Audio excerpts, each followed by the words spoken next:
flames or the ashes, the spirits light up the night, looking down. Now, from the Untold Radio Network, it's Untold Radio AM with Doug and Alex Hajicek.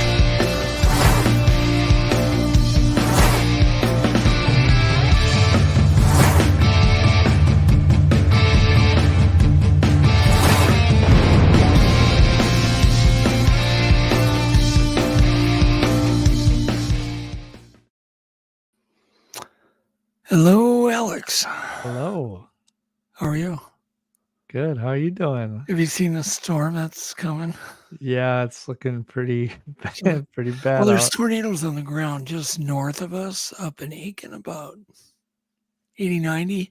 The problem is they're heading our way. So if we get cut off short from severe weather, Alex will throw up a explanation, a storm, basically a storm shutdown, but we think we'll be okay. Hopefully it just barely grazes us up north. Yeah, that's what I'm hoping. I have no problem doing the show. I just don't want to do it in hail and high wind and tornadoes. Minus the hail, we're fine. I know. I don't even care about the lightning. Anyhow, tonight we have the legendary Thomas Steenburg on. I don't think you've met Thomas. Oh, you did meet him, didn't you, earlier? Yeah, earlier. Yeah, he seems like an awesome guy. I'm excited for tonight. Thomas is the, how would I put Thomas? He's kind of the no BS guy, right? Yeah. Yeah, I get He'll that. tell you what he thinks no matter what it is. He'll just tell you. So I love it. So we'll get into a great conversation. I'll try to cover new ground with Thomas, things that other people haven't covered with him. Maybe they're afraid to ask him. Could be. I'm gonna ask him. And by the way, I was looking at the people in chat, and hello everybody in chat. Hello. Got some great people from Quinn to Jay. Oh, and I see Thomas is even in there under the name Buttworm. That fits him, doesn't it? Buttworm. Only Thomas would pick such a name. Buttworm.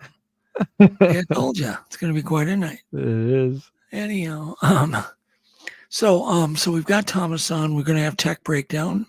Be kind of a quick one, but a really cool one. I think it'll get people thinking, oh, gee, yeah, that would work. And you can do it all, what I'm going to talk about tonight, for under $10. So stay tuned for that. So I went boating on Saturday, right? Went boating, Beautiful day, beautiful. Come back, and I got to do some work. So I flip the light, I go in my office, flip the lights on, turn on the TV, to keep me company. I'm typing, and everything seems a little dark, and I figured, well, I was out in the bright sun, right? And I've got flashlights, Alex, aimed at my keyboard, so I can't even see the damn key numbers. And I'm like, God, I hope my eyes adjust soon. And I'm doing all this for like 15 minutes. And Yvette was watching me, and finally she goes, you should take your sunglasses off. Oh, no. So, anyhow, this is what life is like after 60, okay, people? Oh, so my fun. gosh. The other thing I was going to mention, anybody, if you're a member and you would like us to mail you this really cool, it's like 14-inch long bumper sticker, and it's even got a member sticker. Just give Alex your address, Alex at UntoldRadioAM.com.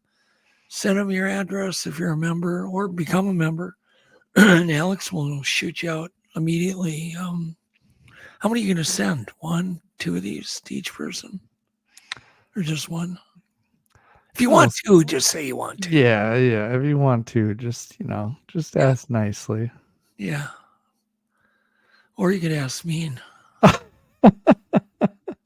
So anyhow, other than that, we've got storms coming, so it might be interesting. Yeah. And I am prepared to plug in speakers and unplug my ear apparatus, because I really hate it when you get 1,000,000 volts to your brain. Yeah, that'd be shocking. Do you have speakers ready to go? I got them ready to go. Okay, good. See, we're thinking about you guys. Did you know that elephants have now been determined to actual speak names and have names for individual elephants, just like humans. Whoa, really? Yeah. So they found this study.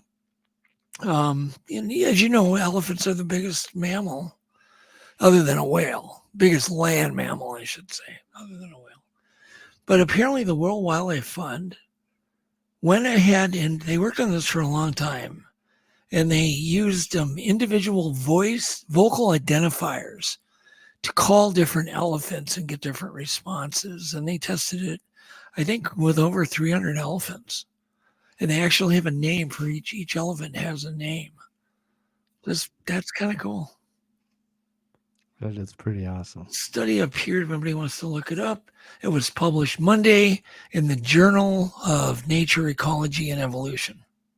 So, and when they say a name, they don't go Alex, they go rumble. It's almost like an infrasonic kind of a, vocal cord rumble.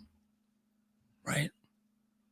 Yeah, geez. It's just cool. I think it's cool. Yeah. Everybody always knew elephants were smart, but we just keep figuring out they're smarter and smarter. Now, speaking of smart, this is not smart in my opinion. Scientists are working on a desperate, Alex, plan Desperate. to refreeze the Arctic. Oh, what could go wrong? Yeah, throw a photo too. I mean, that's a picture of the Arctic. This is a tiny microscopic section of the Arctic. You got to get these up when I'm doing this news. There we go. So this is a tiny little section. Oh yeah, we're going to refreeze it. Okay, let me read what they're thinking. So it says this article starts out, it sounds pretty out there, and I'm thinking, oh, really?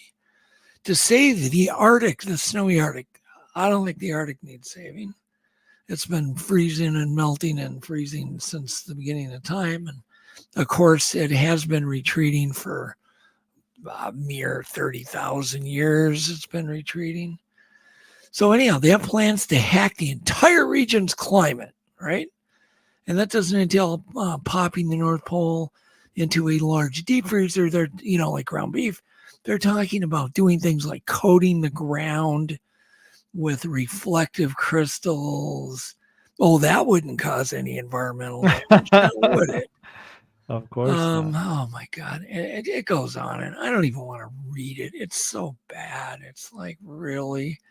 So they're talking about scattering reflective glass beads over the top of the snow to reflect the harsh sun's rays. I can assure you the sun up there is not harsh. Sounds like the beginning of a bad sci-fi disaster movie. Yeah. Anyhow, and did you hear about this massive ship in Lake Superior, in our Lake Superior in Minnesota? Apparently, they think it hit something as it cracked the hull open. I think that, that it sounded like an impact to the crew. There were 22 people on board, 689-foot ship, right, on 150 foot plus water. And they're claiming something hit it. Now, divers have said, well, maybe it was a stress crack, right? They did find the damage. They're thinking, well, maybe it's a stress crack. Nobody really knows. So the question is, leave a comment. Did it hit some UFO, some other God knows what? God knows what's in Lake Superior, right? We don't know. Yeah, who knows? We don't know anything. It just seems odd. There is kind of a triangle in Lake Superior. There's a lot of ships and planes that have gone missing. It's kind of like the Bermuda Triangle. It is. Yeah, it's the Minnesota Bermuda, the Great Lakes Triangle. Yeah. So anyhow, apparently this happened 35 miles southwest of Isle Royale. Okay. Wow. Began flooding and everything. So I think the ship is safe at this point. They've been pumping the water out. Okay. I don't know if you saw this. I actually saw the video. It's really sad. The Apollo 8 astronaut, William Anders, who took the Earthrise photo, that like one of the first photos of Earth that kind of went big and viral. He died in a plane crash. Yeah, there he is. He died in a plane crash. He pretty much just went headfirst right into the water somewhere, I think near Washington State. So What a way to go. But he was like, Sad. I think he was 90. So in some ways, I guess he died doing what he liked. Yeah. Yeah, he was 90 years old. According to his son, Gregory Anders, said he was 90. So his dad passed away in the aircraft incident. I did see was recorded by somebody near the San Juan Islands. So that's all I know. It's a pretty horrific crash. And you would think landing in the water, would be all cool, right? You'd survive, but well, it's weird. I'm sure you've heard of people falling out of airplanes and living. yeah, we did a story on that once. Yeah, about a woman that actually fell from like 30,000 feet and lived, and then walked to get help. She landed she was in her seat, still strapped in her seat, and apparently the seat caused enough air resistance to slow her down. She did break her back, but landed in the middle of the jungle and actually found her own help, healed up, survived in the middle of the jungle, healed up and walked to safety. And she's still around. She's teaching in I can't remember the exact location in South America. She's a teacher. 35,000 foot fall. Jeez. And then some people fall. Some people fall on the sidewalk and yeah, but you would think about water and you would think, oh, it would protect the plane. But water's like concrete when you get past 100 miles an hour, right? It is. It becomes that his plane just tore apart. All right, speaking of water and bears, so bears have been in the news, and apparently the Board of Supervisors on Tuesday in LA County, near the San Gabriel Valley communities and so on, near the Sierra Madre, in other areas. Apparently they're having just a huge increase in bear and wildlife incidences. Well, thank you, Jennifer. Thank you, Jennifer. So they are having a lot of, God, what do you call it? Wildlife run-ins? Like this. Yeah, a lot of run-ins.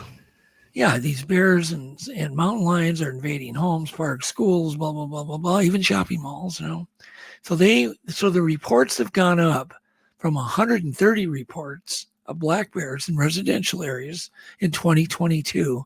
It's up to 307 in 2023. So in 1 year, they've well over doubled. Wow. So it's kind of weird. That is weird. They have no funding. So residents are kind of on their own. That's we had a bear running around our neighborhood again here last few days, being seen by a big bear. It's just weird because I don't live anywhere near bear country. I know you don't. But they're here. They're here. They're not going anywhere. Let's see here. What else I don't really have a lot of news, and I don't really care if I cover a lot of news.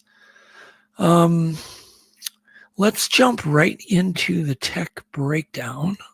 I'll kind of speed this show up here. I do have a lot of clips I do want to show. Can I pump go ahead. Yeah, please do.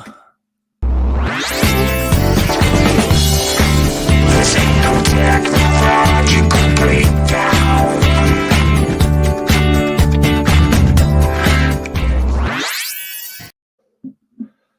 Alrighty, so go ahead and put up photo 10. So we're going to talk about these. Simple, cheap, what they're called is PIR lights, passive infrared lights, right? And that's just based on the sensor. Do you see that little round deal in the middle? Yeah. Okay, so what are these for? People, I'm sure a lot of our listeners have them in closets and places they can't get a wire into, right? But where they're really cool, paint the white black or brown, right? Or whatever.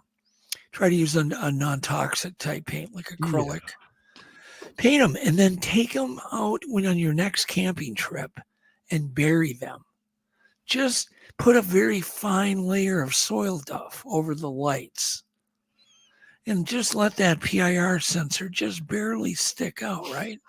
So you can put leaves, depending on the wind, a light, just one layer of sand or soil, basically so you cannot see them, right? but that sensor, okay? The sensor kind of looks like a mushroom on the ground. Yeah. Yeah. I And can put see them around your tent. Put them on a cereal box that you left on the picnic, an empty cereal box, or a can, a pop can. The point I'm trying to make is if you're trying to get footage or have a sighting, these things will light up at the slightest movement in your camp. I hear this almost every week. We were in our tent. Something was walking around the tent that was bipedal, you know? Well, if you install portals in your tent that I discussed in previous episodes, little portals that you can look through silently or put a camera lens through, and combine it with a few lights, and they don't have to be iron lights, just these are fine. These are great because they light up a very soft glow under the duff, but it lights up from the ground up, and it will light up, pretty much the ground. And if they're going off, there's something out there. I mean, you'll see it through your nylon in your tent, right? So, anyhow, I think it's something I have only done once. I'm going to start doing it every time I go out. I'll be using these buried ones out at Snell. I don't know what effect it may have. I mean, you may also want to scare wildlife off. Well, in that case, you probably don't need to bury them. that's true. So you're having a bear problem, right? These are literally $9 for 3 of them, and they are bright. Bring them with you. I just talked to somebody who did. The guy's name was Chris, and he was telling me the story in the BWCA that scared them very big time with a very aggressive bear in their camp. Well, if they were to have these things scattered around their camp, just 3 of them, that bear would have been startled and gone. So I've been experimenting with, for scaring animals, these will scare animals. So will they scare Bigfoot? Heck yeah, but the idea is be aware if you hear something and you think, oh, okay, they haven't gotten close yet, start looking because this will light them up. Yeah, Every light camera 'em up. ready, right? So you get a sighting. I just don't want to go through another 10 years of hearing about footprints going around people's tents and not seeing anything or knowing what it was, right? Exactly. This idea may not be for everybody, but it's $9 to try it, right? That's a cheap way to try out. Yeah. How often do you get to? In fact, there's even smaller ones that you can get if you go to eBay and really search for like micro PIR lights, battery powered. There's other ones that you can get that are tiny, like really like the size of a 50-cent piece. So there's smaller ones. I need a sip of water. What else? Hold on here. And that light does shine through the forest stuff. I have tested all that. It's pretty cool. Next Wednesday, I'm going to talk about a really, really cool PIR triggered device that you can use also. It'll be very cool. Awesome. And the next thing we're going to talk about doesn't light up, okay? I'll throw up photo 11 before we quit this section. There's another type that's commonly seen, puck lights. But see that sensor? That's all that needs to show. That's all it needs to show. That's it. Yep, and you can bury it. Man, you can bury it 6 inches down. So line of sight, you're not going to see it till you get on top of it. Then it's going to light up. Think, bury it down deep. Go 6 inches down with each one. Drop them in a hole because now that PR light's still going to work. That sensor, it's still going to, get out there. But something walking, even 8 foot tall, isn't going to be able to see it. And then disguise it with, leaves and things, but just make sure the sensor can see and test it. You can test it during the day. Get it just perfect. Your night trap. All right, that's it. Oh, my camera was off. There we go. Poor Alex. Should we just jump into some clips? Yeah. What do you want to do next? I've got not many, but I've got just 3 cute clips that they're pretty damn cute.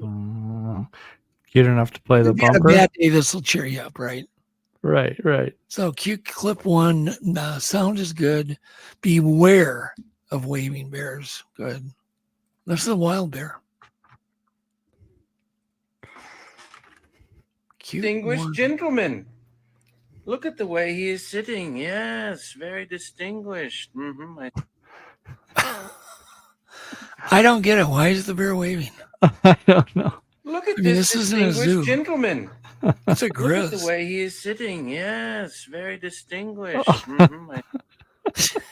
I love the voiceover. It was worth it. It wouldn't have been that great without that made-up voiceover.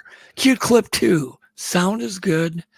This is one of these little trash pandas, little bandits. You'll know what I mean. Go ahead. Pretty cute. Oh my gosh. They are pretty cute. I mean, they have hands just like humans. Except they have claws. Always cries, but you know. Isn't that cute? Does that make your day if you had a bad day? Yes. It's so cute. Okay. A lot of people have to rescue baby raccoons because they wander off. They fall out of the tree and they wander off. Mom and dad are gone, and people find them, sometimes a mile away from their den, and they take care of them. For better or worse, some people know how to do this. Anyhow, they seem to thrive on some care. All right, enough of that little trash panda. Okay, this one, no sound. Go ahead and play it. Another. What a unique way to beg for food, right? Let's walk sideways and hop. I think if I saw this, I would just give up everything. I'm just done. Oh my gosh. It's just walking like a person. Yeah. And play it one more time. It's pretty amazing, actually. I wouldn't, but you notice how the shoulders, there's no shoulders there. Yeah, there's no shoulders. I doubt. Now, Thomas will probably disagree with me, but I doubt too many Bigfoot sightings are mistaken for a bear. But yeah, they can walk. Apparently, this guy sure can. That's crazy. He's probably that same bear that was waving. Right? I don't know. This one looks smaller, but who knows? Maybe it is. Some bear has been habituated. So this next clip, no, that was the last clip. Yeah, that was it for cute. All right, let's go to my 2 WTF clips. I've got 2 of them. Okay. The first one, the sound is good. Just let it play. This is awesome. Hello. This is an automated call from Toyota. We're calling about your 2012 Toyota Tundra. We noticed your car warranty is expiring soon. Would you like to extend it? Please say Yes or no. No. Okay, got it. You said Yes. No, I said no. okay, got it. You will see the charge on your Visa ending in the numbers. No, I said no. 3656. This is awesome. No. Do not charge my card. I'm sorry. Operator. I'm sorry. Help. 0, hello. No, do not charge my card. I'm sorry. I said no. Okay, got it. The total amount for the extended warranty is $1,468.42. No. I did not charge anything. I'm on sorry. my card. No. I'm sorry. This is bullcrap. Put someone on the phone right now. I'm sorry. I'm having trouble understanding you. I said operator or assistance or whatever. Okay. Somebody. Okay, got it. It sounds like you're also interested in purchasing A new car. No, I said talk to somebody. Oh no. I'm sorry. I'm having trouble understanding you. It's unbelievable. Operator. Would you like to This speak is to an brutal. operator? Yes. Okay, got it. Press 0 for the operator. Let me talk to someone. Oh, he is pissed. You pressed. The number 4. I pressed 0. I pressed If you'd 0. like to speak with customer Oh my service, God. please press 0. I already did that. Okay, got it. If you'd like to extend your warranty for 5 more years, please say Yes or no. No. you said Yes. No, I didn't. Put someone on the phone. okay, got it. It sounds like you want to talk to an operator. Yeah, you think so? I'm sorry, that function is not currently working. It's not Is there anything working. else I can do for you? Put someone on the phone. Okay, got it. You said I've yes. felt this way before. No, I Thank you for your business, and would you please hold on the line to take a small survey? A small I'm survey. on the phone. You should yell less. What the? That's right. You've been yelling this entire conversation. It's quite loud. What is this? And now you're arguing with... A computer system. You're stupid. You're stupid. No, you are stupid. What is this? This is a... Prank phone call. What the? If you enjoyed it, please press 1. if you didn't like it. Tough. But I should also tell you that it's a prank phone call. It's a joke. What? Your brother told me how pissed you'd be if you had to put more money into your car Okay, and you wanted me we to got prank it. the ending there. That's awesome, isn't it? Yeah, that was great. Yeah. Next one. Clip number WTF, clip number 2. Sound is good. What the heck's going on with this turkey? Go ahead. Bro, I swear to God, this turkey has been attached to this grave, circling it for for so long now. It's 10. so I just weird. started looking 10 minutes ago, but it's probably been doing this all day. What is going So on? what do you think's going on, Alex? It's been circling it in circles for You have a theory? so They long. want feed. It's so no, crazy. it doesn't want to eat. I think there's got to be a reflection. Maybe I the don't, mummy. bro. I'm right here. I'm right here next to. I walked over from my car. My friend's grave is over there. They could have That's why I lost came to its visit, and I mate. just look back and I see this. All right, that's enough. We got the idea. So just to update. So Thomas is in the background. Yeah, so as soon I as see we- him back there. Hey, Thomas, we're going to be with you in 5 minutes or less. Clip 1 of just regular old clips. You don't need to play the bumper. Clip 1. It's sound is good. This is the first time I've heard Nat's sound on. No, not that one. Yeah, I'm getting ready. Oh, okay. It's on Mars. There we go. So put the sound up. All the way. All right. So if you'll notice, I mean, there's kind of a blue sky. And if you listen, you'll hear wind sound. I can't hear it. I hear the wind. You do? I don't. Yeah. Yeah. But there's wind sound. I just thought it was really interesting. It just kind of looks like it could take place anywhere, in a desolate area. Yeah, it does. I thought it was interesting. Maybe you didn't. Whatever. Clip 2, sound is good. This guy's claiming something is amiss to the sun. And I thought it was interesting because I've had 2 people tell me the same thing, how it's like burning up their shades and curtains and window films and things in their car, right, lately. But this guy notices something. Go ahead and play it with sound. This is interesting.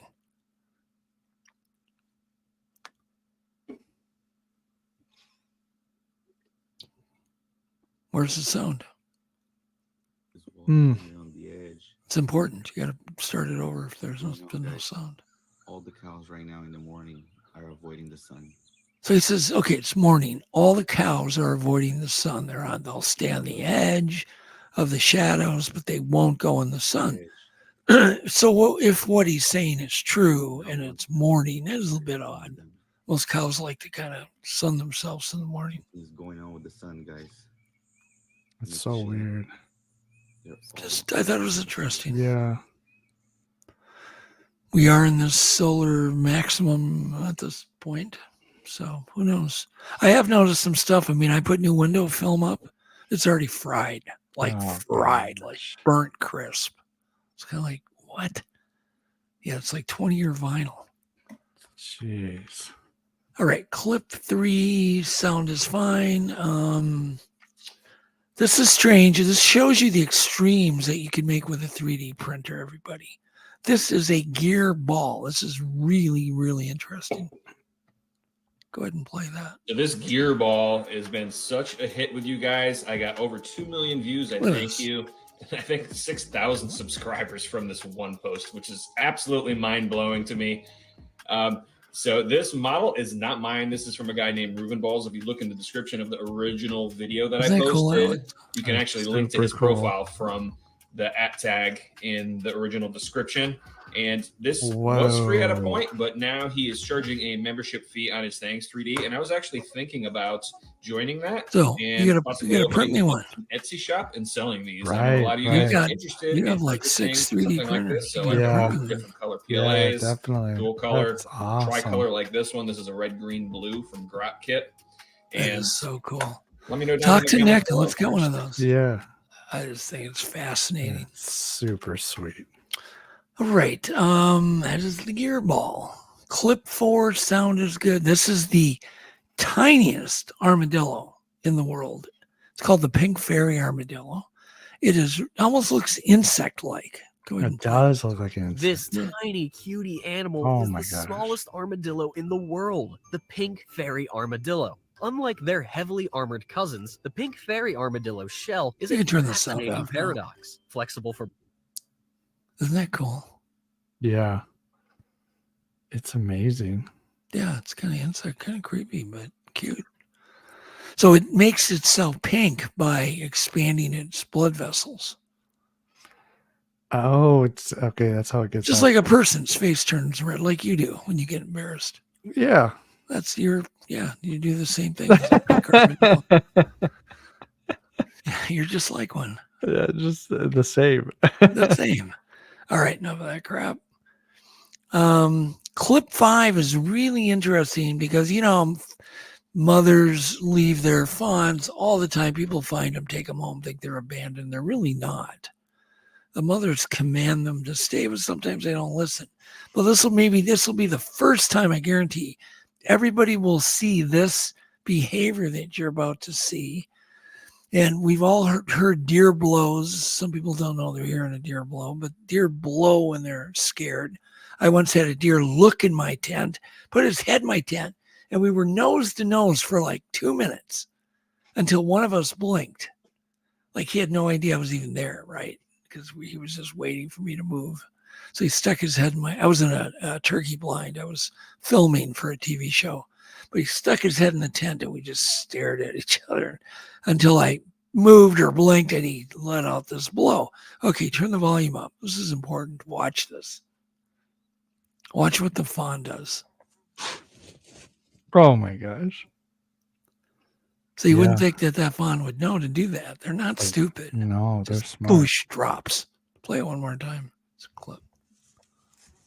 Guarantee this is the first time anybody's ever seen this. So cool, huh? That's super cool. I didn't know they were that smart. Yeah, it's like instant. That fawn knows to drop and get low. Okay. Clip 6. This is what happens when you eat a firefly. You ever thought about that? No. What happens? This is what's going to happen to you. Go ahead. Sound is fine. I think this sounds good. Bro, dude, what? Oh, he's glowing inside of him. You see that blink? Yeah. We'll play that ending just one more time. There's a couple blinks in there. There it is. Oh my gosh. That's what'll happen to you if you eat a firefly. So I guess that's a fire toad now. Clip 7. So all we have is to do up to clip 8. Then we're going to bring Tom on. Clip 7, no sound. Oh, geez, Alex. I was about to introduce his world's biggest horse. Look at the size of this thing. It's the size of a dog. I'll play it. All right. Well, this is We already blew it. It's fine. Isn't that amazing? Yeah. What a cute little. I should have put that in the cute thing. I know. It's Definitely on fits full in the cute cuteness. category. Yeah, whatever. It's a little miniature. It's a miniature baby horse, right? Right. So it's double miniature. All right. Clip 8. I guarantee this is the first time you'll ever see this. Hang on. Do you know what a zorse is? A zorse. No idea. No idea what a zorse is. Clip 8, you will see a zorse for the first time. That is a horse and zebra cross. It's a zorse. That's so exotic. I've that never cool? seen a Zorse. Anybody in chat seen a Zorse? Rissel new. Zebra and horse, Mike new. Was that the horse Zorro has? Zorro? No, yeah, right. Anyhow, yeah, Grasshopper had it. Hey, Wellstar. All right, that's I think that's all I got. Yep, that's all I got. Now we got Thomas. All right, let's get Tom on. See, I was only 9 minutes late. You want to introduce him on? No, I'm gonna have. I will. Thomas, I don't know if he needs an introduction. Thomas lives in British Columbia. I believe he still lives there. We had a mutual friend, John Green, but he even knew, oh my God, I can't think of his name. DeHinden. Renee DeHinden. He used to hang out with Renee. So he's definitely, he's one of these very early pioneers of Bigfoot research. Thomas has appeared in Monster Quest. I believe he's an author. And he just speaks his mind, man. And that's what I'm hoping to get into. So, Tom, come on. Hello, Doug. Hello, Alex. How are you? Hey, Mr. Steenburg. I'm still chuckling over that crank call. Oh, yeah. It's awesome. Could you imagine? I guarantee I'd do the same thing. I would. It was terrible because it wasn't a recording. It was a real guy doing it to him. Yeah. Trying to make it sound like, and by the way, Doug, for your information, no, I am not whoever, what was it, Buttworm is? Oh, you're not Buttworm? No, I am not. They just Somebody's said they love using Thomas. your name. Somebody's using your As name. a matter of fact, if you look back, I'm probably one of the only people since the internet started that never, ever posted under assumed name. I've always put my regular name out there because, all right, hey, I absolutely back up what I gotta say. Oh, maybe somebody was asking Buttworm who was on tonight. I get confused real easy, Thomas. I don't know. Are you finding that too? As you get older, you kind of do cute things. I call it being cute, right? Yes. Getting older, we get a little bit more senile, a little more silly. We get cute. No, it's just cuteness. So Untold cuteness. So first off, I want to really dedicate this show to John Green. And I like to dedicate it also to Renee DeHinden, to those two guys, right? Mm-hmm. And to Thomas. And well, yeah, of course. It's I could add a bunch. I could also add. Love those two guys. I could add Vladimir Markotic, the late Grover Krantz, the late Bob Titmus, the late John Bindenagel, all my old friends. We're losing them all, and yes, indeed. But we definitely had the mutual. I didn't know Renee. I knew John Green very well. I talked to him literally daily for many years. Did you find yourself learning anything from John ever, or getting into long conversations with him?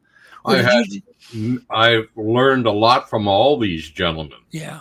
Over the years, I knew them all, did work with them all. As a matter of fact, I like to say one of my accomplishments is I was able to know all these gentlemen and do work for them all, and I never got sucked into their personal wars. Yeah, right. I never did. Renee would often say to me, "So what did that Tempest think about this or that?" And I'd simply say, "Renee, I'm not telling you. I won't tell you what he said, and I won't tell him what you said. He didn't like it, but he never held it against me. He held it against so many others, but he never held it against me." And that same goes for the rest of them. Like John Green was famous for saying, "If you do anything with Peter Byrne, you'll never do anything with me." Yeah.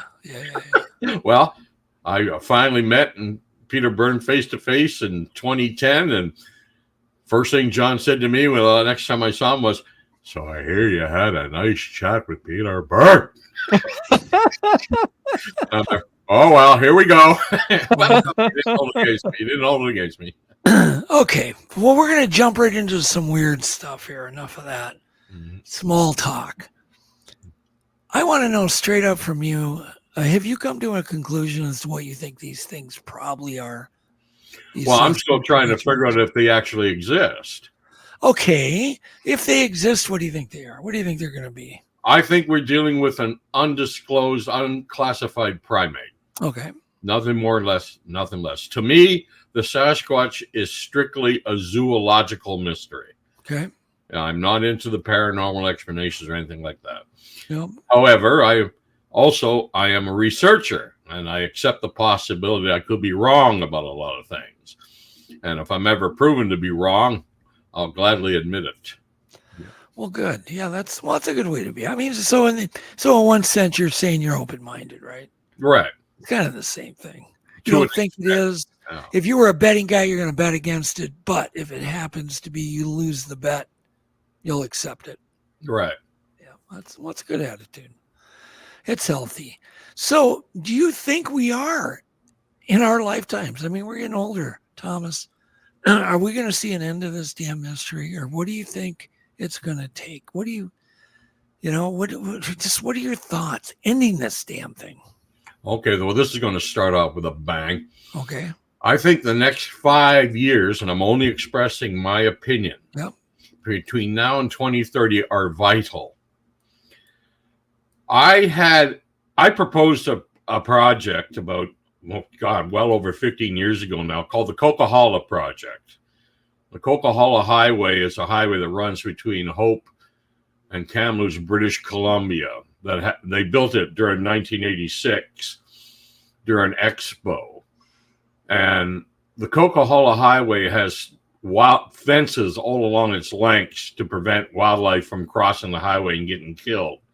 So there's about 18 wildlife tunnels along the Coquihalla.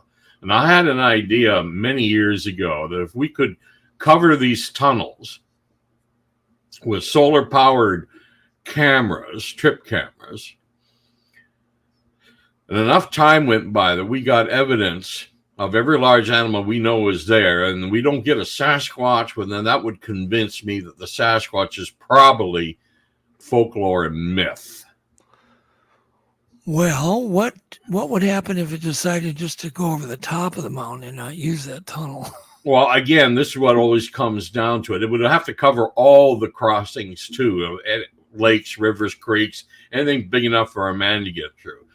Now, Banff National Park, when I was in Alberta, I did a lot of research of sightings in Banff National Park, which is in western Alberta and eastern BC, Trans-Canada. They had in the 90s what they called the red flag program, just trying to get people to slow down. It was very depressing to see. You saw thousands of these red flags on both sides of the highway, marking where an animal had been killed by a car, everything from a squirrel to a grizzly bear. Well, after a year of that, people weren't slowing down, so they finally decided to build wildlife fences along both sides of the Trans-Canada Highway through Banff National Park. And they built wildlife tunnels. And after they built the tunnels, they built overpasses covered in trees.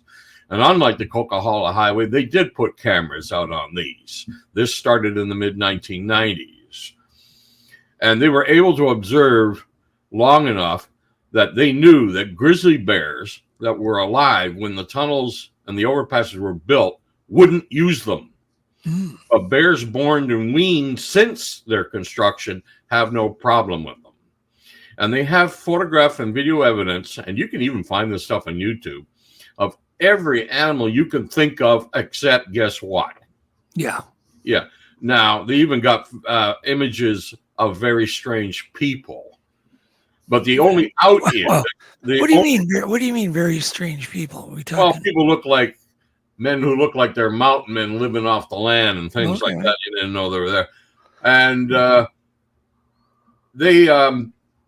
and the reason why I say the next 5 years is vital is in Canada, the only out is these cameras are not 24/7, 365 days a year. They put a couple out for a week here, then they move into another one and another one and another one. And of course, everyone's going to say, well, that's when the Sasquatch went over. The I-5 highway in the Pacific Northwest of the United States, going all the way from the Canadian border down through Northern California. Let's face it, any wildlife that's trying to get to the west coast of the Pacific coast to the interior of Washington and Oregon state has to cross I-5. Okay. Now, north of Vancouver, starting this year, they are completing for the first time wildlife tunnels under the I-5 highway. Oh, okay. And they're being covered with cameras. And unlike Canada, these cameras are 24 hours a day, 365 days a year. They already have footage of a grizzly bear that they didn't think had gone that far south from the Canadian border. Oh, that's cool. Apparently. That's awesome. Yeah. And like I said, unlike in Canada, these cameras will be continuous. Matter of fact, I heard that we as the public could even watch through them right here on our computer screen. So that would be great.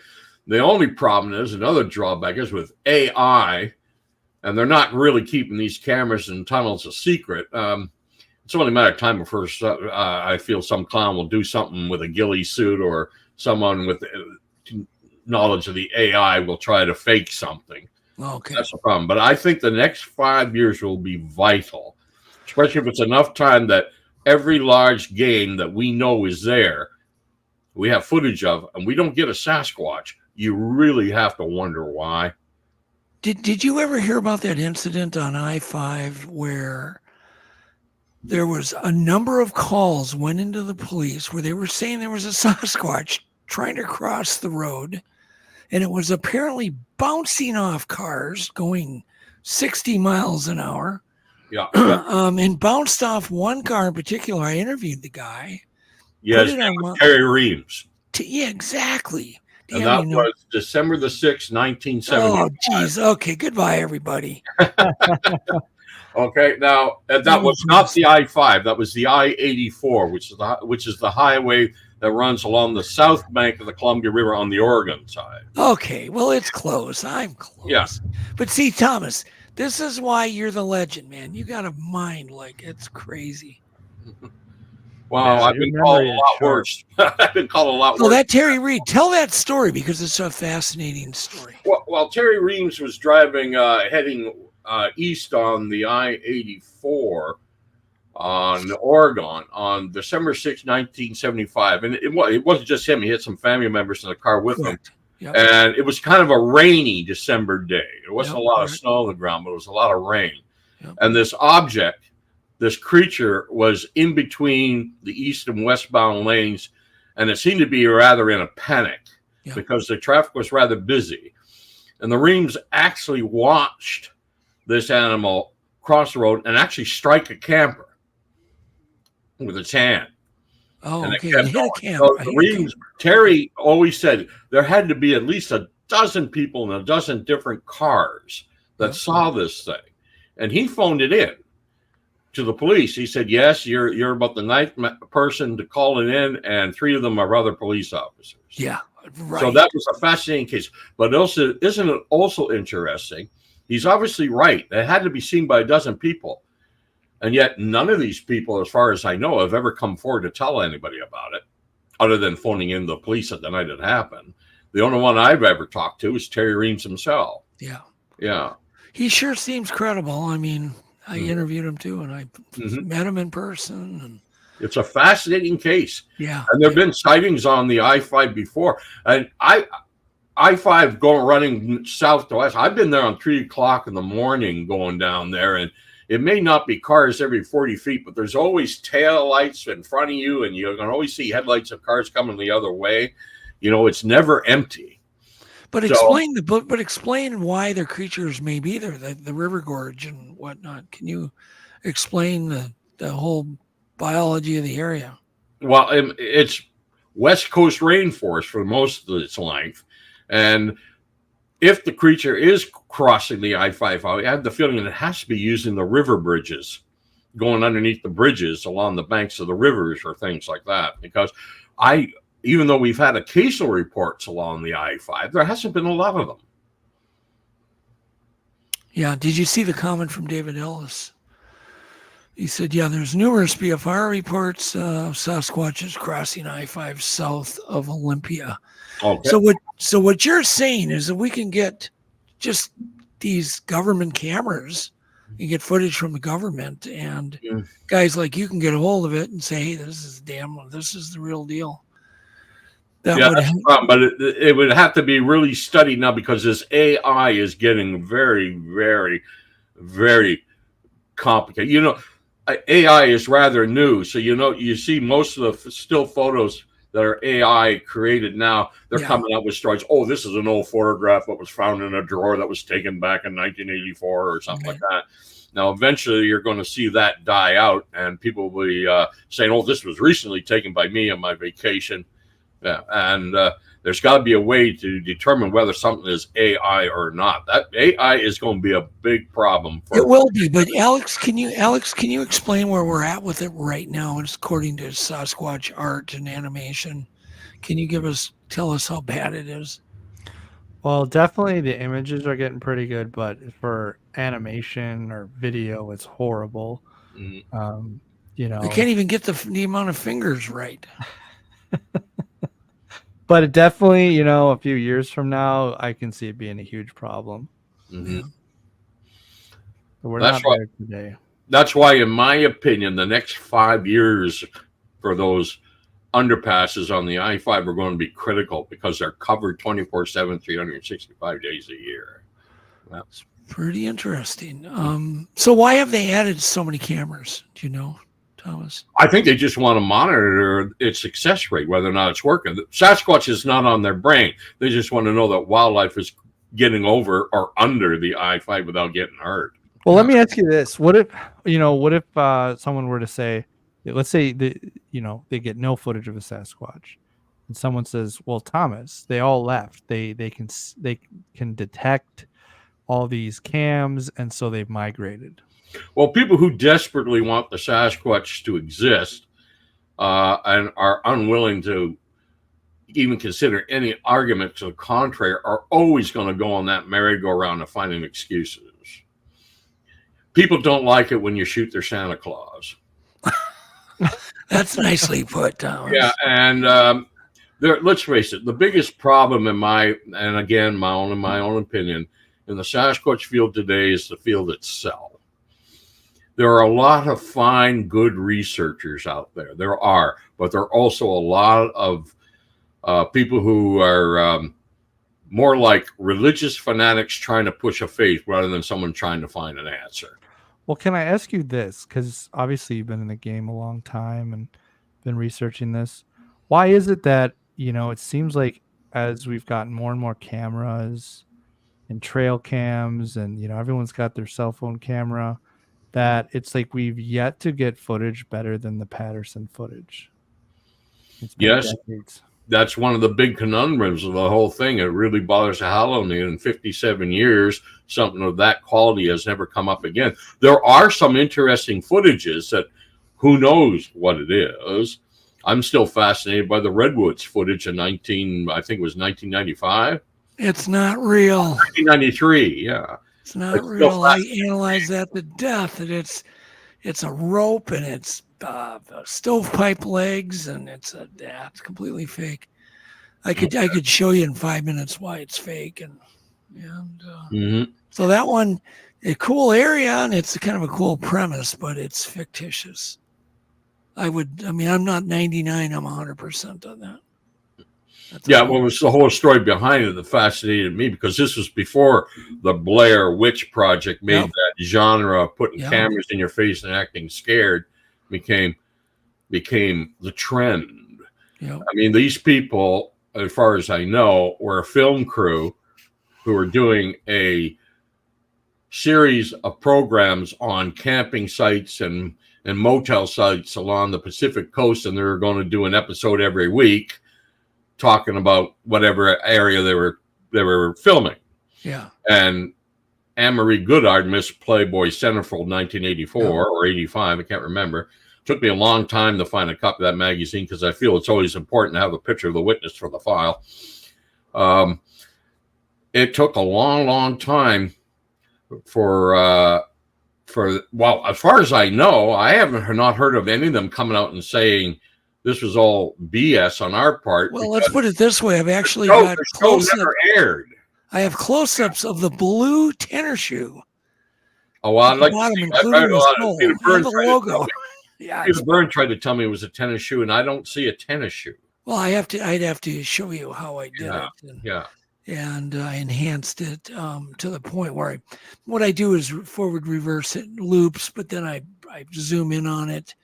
And that thing around the waist that somebody thought was a Bigfoot penis is just a rope that's holding the costume on. I thought it was carrying a snake, quite frankly. No, it's a rope that's actually around the waist that's holding this very poorly made costume on.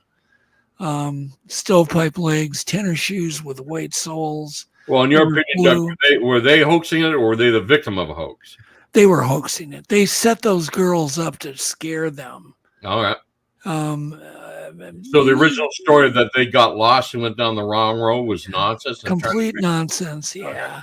And of course, they ended up on the talk show circuit. And I think they were on, was it David Letterman or Johnny Carson or whatever the hell it was. So it's just not real. But when I first saw it, I thought, oh man, this is interesting. I really did. It was. I still wonder about it. Yeah. Now, but you have to at some point cut the red flags off. You got to go, okay, there's a red flag, a shoe, a rope, a thing, and then the plot. And it's just the whole thing. The stovepipe legs are one. I give it a point system, and it failed miserably. On every account. How does one walk in stovepipe legs? Well, I say stovepipe meaning there's no movement. It's just straight. It's just a straight. There's no bending of it. Well, maybe they plan it this way, but the biggest thing that impressed me about it was the object when he's filming it is obscured by the back side of the front passenger seat. Yeah, and he actually took his camera off at the key moment to move down into the seat. And when he's bringing the camera back up, that's when you see it walking in behind that large redwood tree. Yeah. And I take it that's where you see the running shoe? Yeah, I can't remember the exact spot. I'd have to pull out my files. I can do it again. I can recreate it really quick. But yeah, it's 100%. It's not real. Sad. I'd hope. I always go in, hoping it's real. Yeah. And I put the Patterson footage of the same pieces. The Freeman, all this stuff. I don't just devote 40 hours. I'll devote 500 hours to a footage I think deserves it. And I probably devoted at least 40 hours to the redwood until the shoe was the last straw, the last red flag. There's no blue on a costume at the bottom. There's the ankles. One of the key things you look for in a suit is if the ankles are narrower than the foot. If the ankle is wide to cover the shoe, that's your first clue it's fake, because they made bell bottoms. We don't have bell bottom ankles. There's no animal in the world. There's no primates that have bell bottom feet or ankles. You ever look down on the angle of a slanted front windscreen of a big Winnebago? Yeah, well, I don't beetles have bell bottoms? Beetles do, yeah. But if you look through that same windshield on a man in front, you would see his feet looking like the bottom of his legs looking like they were blousing out too. I don't think so. There's no distortion like that. No, it was the actual costume was bell bottomed out to cover the shoes. So that's the other one. Is the long hair on the neck is used to cover to put the mask on. So they have to have long hair on the shoulders. They have to have bell bottom feet to cover the boots or the shoes, and that's kind of one of the biggest giveaways there are. But if you look at the Patterson creature, you actually see muscles and curvature. You don't see straight lines, right? Right angle turns and straight lines. Well, anatomically, that's just not possible in any living creature. I agree. Yeah, and that's how I come to those conclusions. Anyhow, so do you think there's any chance, or have there been cases that you know of can cite where these things have been hit by a vehicle, a semi-truck? Or do you think there's a chance one might get hit by an electric vehicle because they're quiet? There's always the possibility. I'm amazed it hasn't happened. Yeah. Yeah, I'm absolutely amazed it hasn't. I've heard of a number of cases where a Sasquatch has been struck by a vehicle. So far, they have not been killed. Yeah, they just wander off. Is that what Yeah, you... there was one fellow, a truck driver in Washington, not too far from Stevens, who claimed he had hit one with his truck. This is back in the late 1960s, and he actually lost his job because his boss wanted him to change his story for insurance purposes, and he wouldn't do it. And at the time, there was hair and stuff all over the grill, but no one thought to collect that or look into that. Do you think the most compelling evidence is the footprints, the Patterson film? What do you think? What do you think really keeps you going and keeps you interested? For me, it's the footprints, because I don't think in most cases that, at least in some cases, I certainly can't figure out how they were fake. The best set of tracks I ever looked into is known as the Chilliwack River find, or the Bald Bear Creek incident down here near Chilliwack along the Chilliwack River in 1986. They were the best set of tracks I ever saw. And in 1986, I was under a lot of pressure from my ex-wife to sort of put the Sasquatch on the back burner and concentrate on more important things. But when I looked into this case, I realized there's no way I'm giving up on this, and I couldn't figure out how it could have been faked, because there were almost like 112 of these impressions, and an American couple actually saw the animal stealing a stringer of fish they had hanging from a tree, and they watched it walk away. I'm the one that crossed the road along the creek, and I found the tracks. The witnesses never knew they were there. And those tracks, more than anything, have kept me going. Wow. Okay. So that's been your best case that you investigated. That was the most convincing. I mean, you found the tracks. Nobody pointed them out to you. Correct. And right. were they pretty detailed, Thomas? Not compared to what you would call what were found in Northern California in the late 50s and the 60s. There weren't Blue Creek Mountain style tracks. As a matter of fact, the only ones that were really discernible were the few steps it took in the muddy creek bank, where it went off away from the creek and it's amongst the grass and the ferns. They were mostly just impressions in the grass and the ferns, right? And it looked to me in one area where it got amongst a couple of old growth trees. I mean, they were all over the place. It was like, the one we described was like a man searching the ground for his keys that he dropped or something. And I theorized that maybe the subject was checking to see if it was being followed, because remember, it was seen in this people's campsite.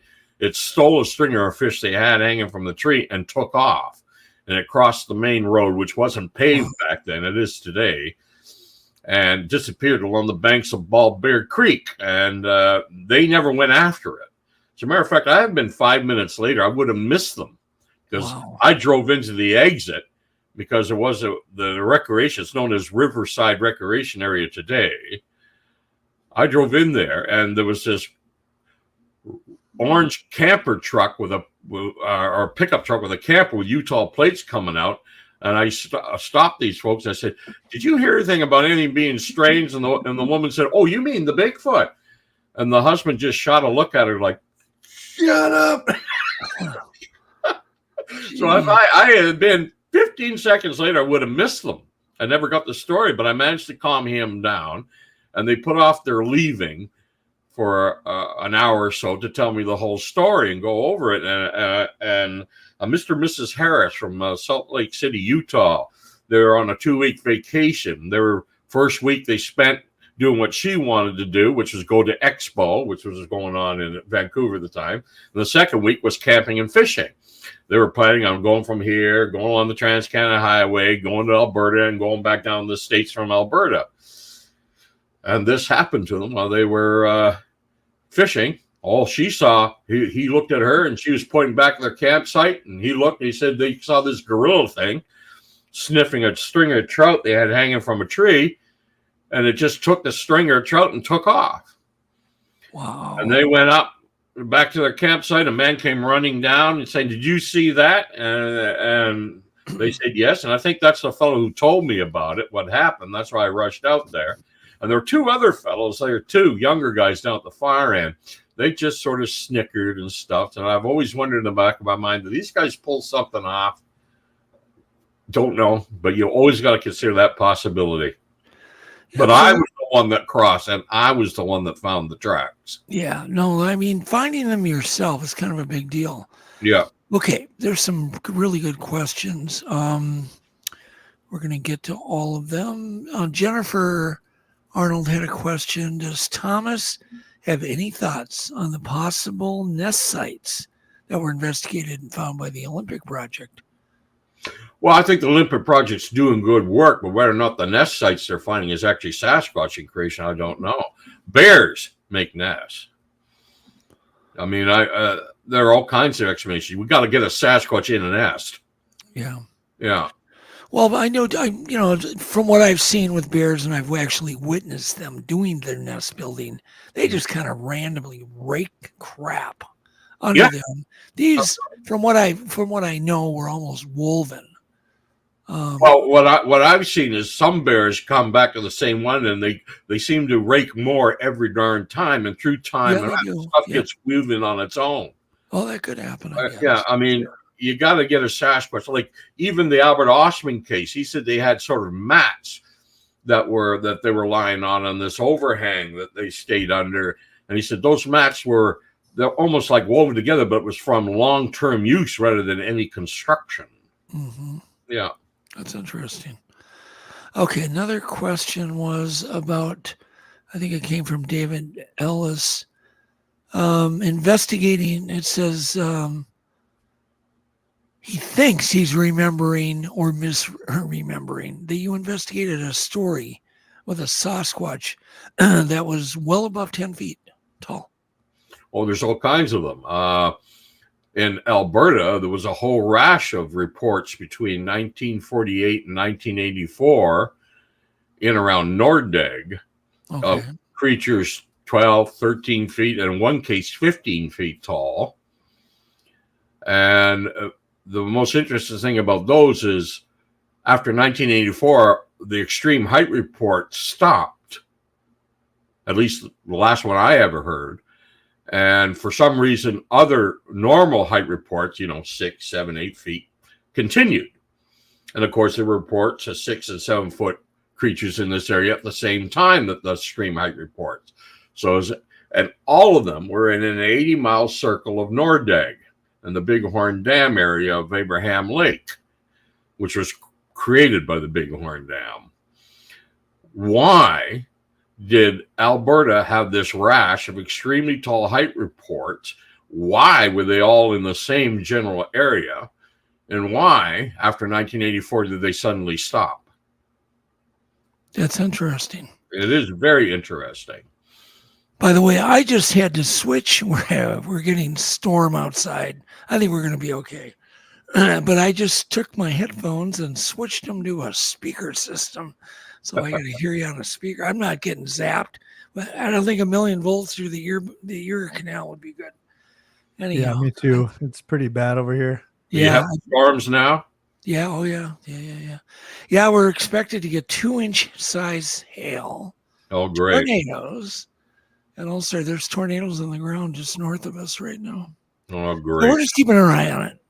If I get whisked away, we'll just get you back. We'll pick up where we left off. Hopefully we can hang on. Okay.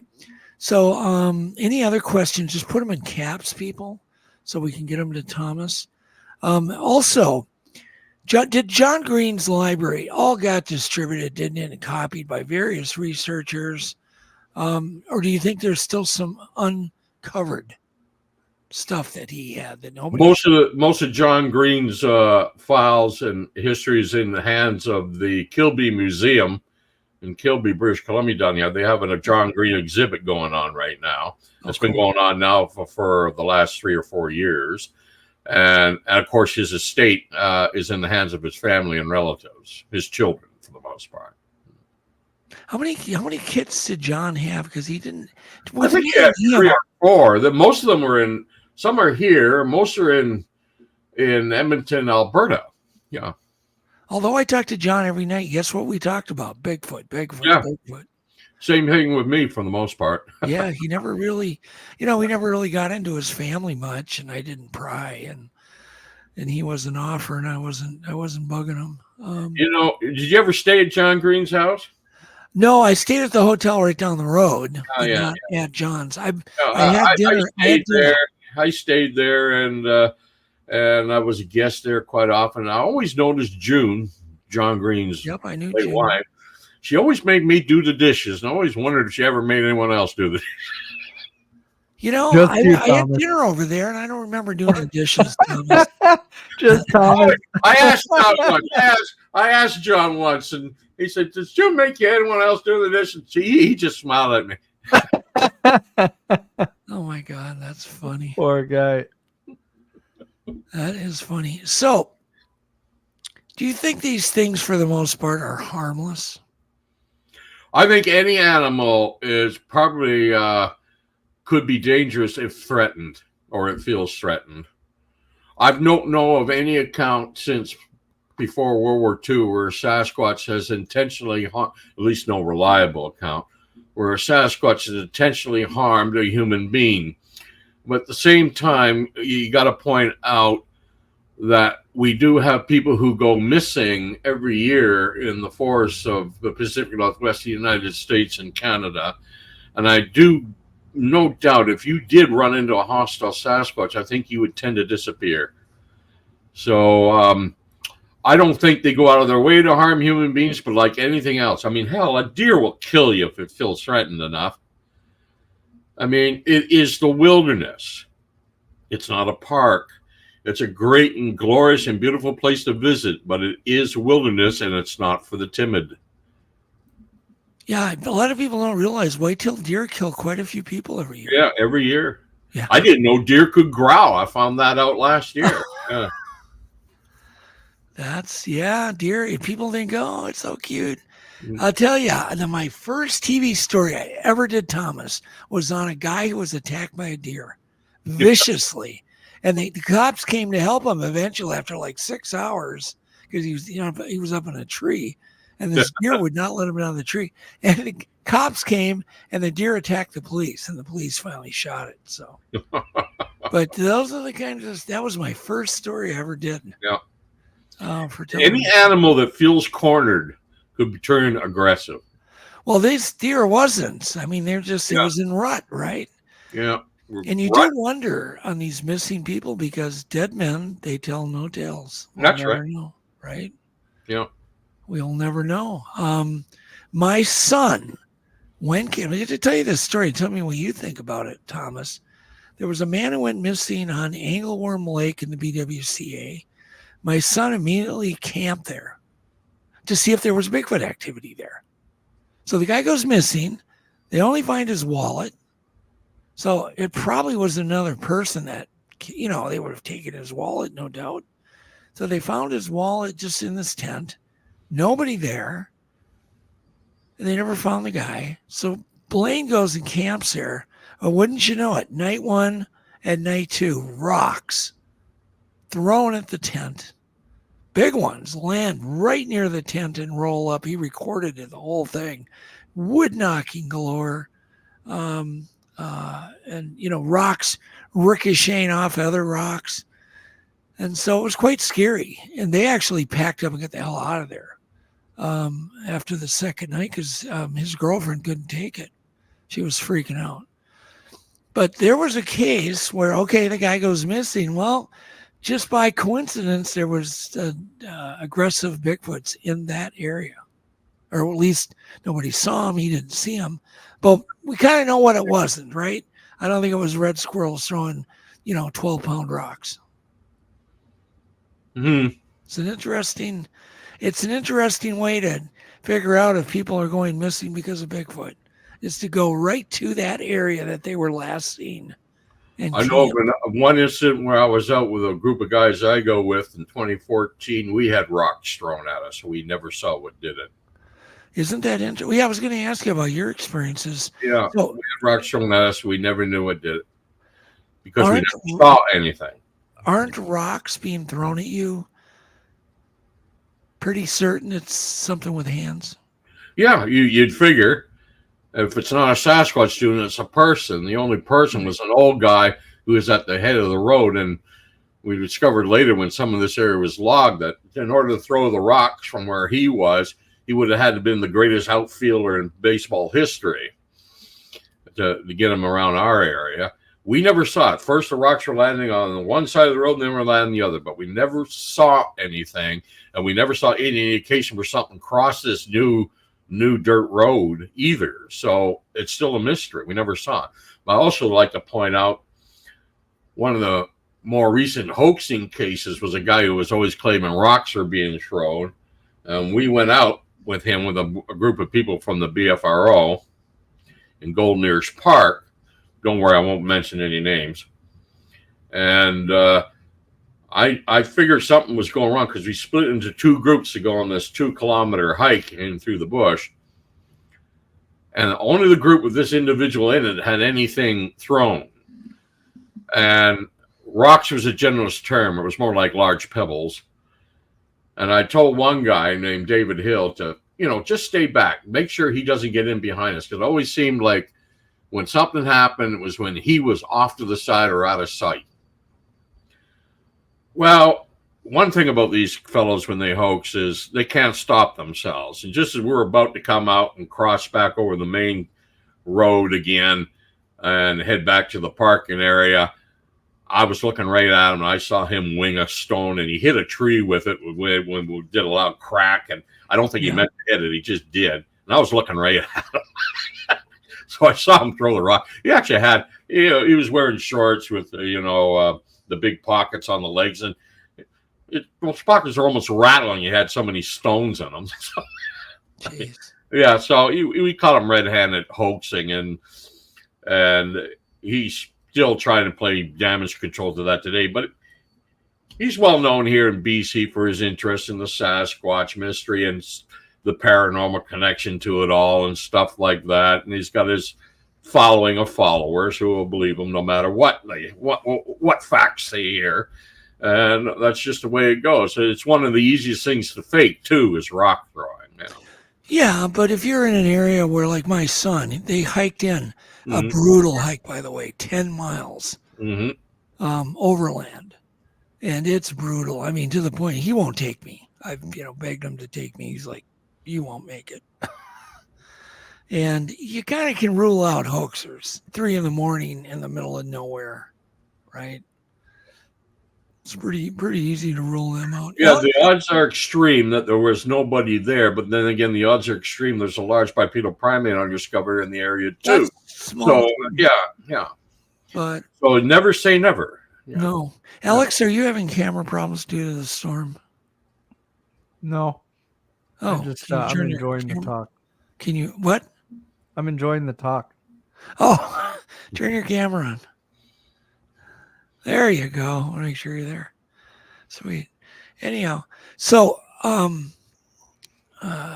there was another question. Well, let me ask you, Thomas. Like, you obviously you've dedicated a bunch of time into this topic, but you seem what percentage of you would say you're skeptical that there is a Bigfoot? I am 90% convinced that the Sasquatch does exist. Oh. I keep 10% off in case I'm wrong. I gotcha. Yeah. That's now, what we were talking about earlier with the wildlife crossing and stuff, that may affect it a little bit, maybe down to 85% now. But if again we get to 2030 and those new cameras haven't picked up anything, I really got to start to wonder why. I mean, there are just too many cases I've looked into and stuff where the evidence points to its existence, and rather than its non-existence, that I can't forget. Unfortunately, it seems that most of the stuff recently points the other way around. Yeah. So I've had luck. I mean, the only time I've had luck in 30 years is when my cameras are completely hidden. Now, that takes a lot of work to make sure the camera cannot be seen by any human. I mean, totally hidden. So low that there's no way they can be seen, covered with a shelf of, bark and so on, where it just cannot be seen. Where you could send 5 guys there and say, find the camera, and say it's within, a 10-foot area, and they cannot find it. That's the only time where we've had them come close where I'm close to those cameras and they don't feel shy. The last time up at Snowgrove, they were literally standing on top of our cameras. We had a number of them going.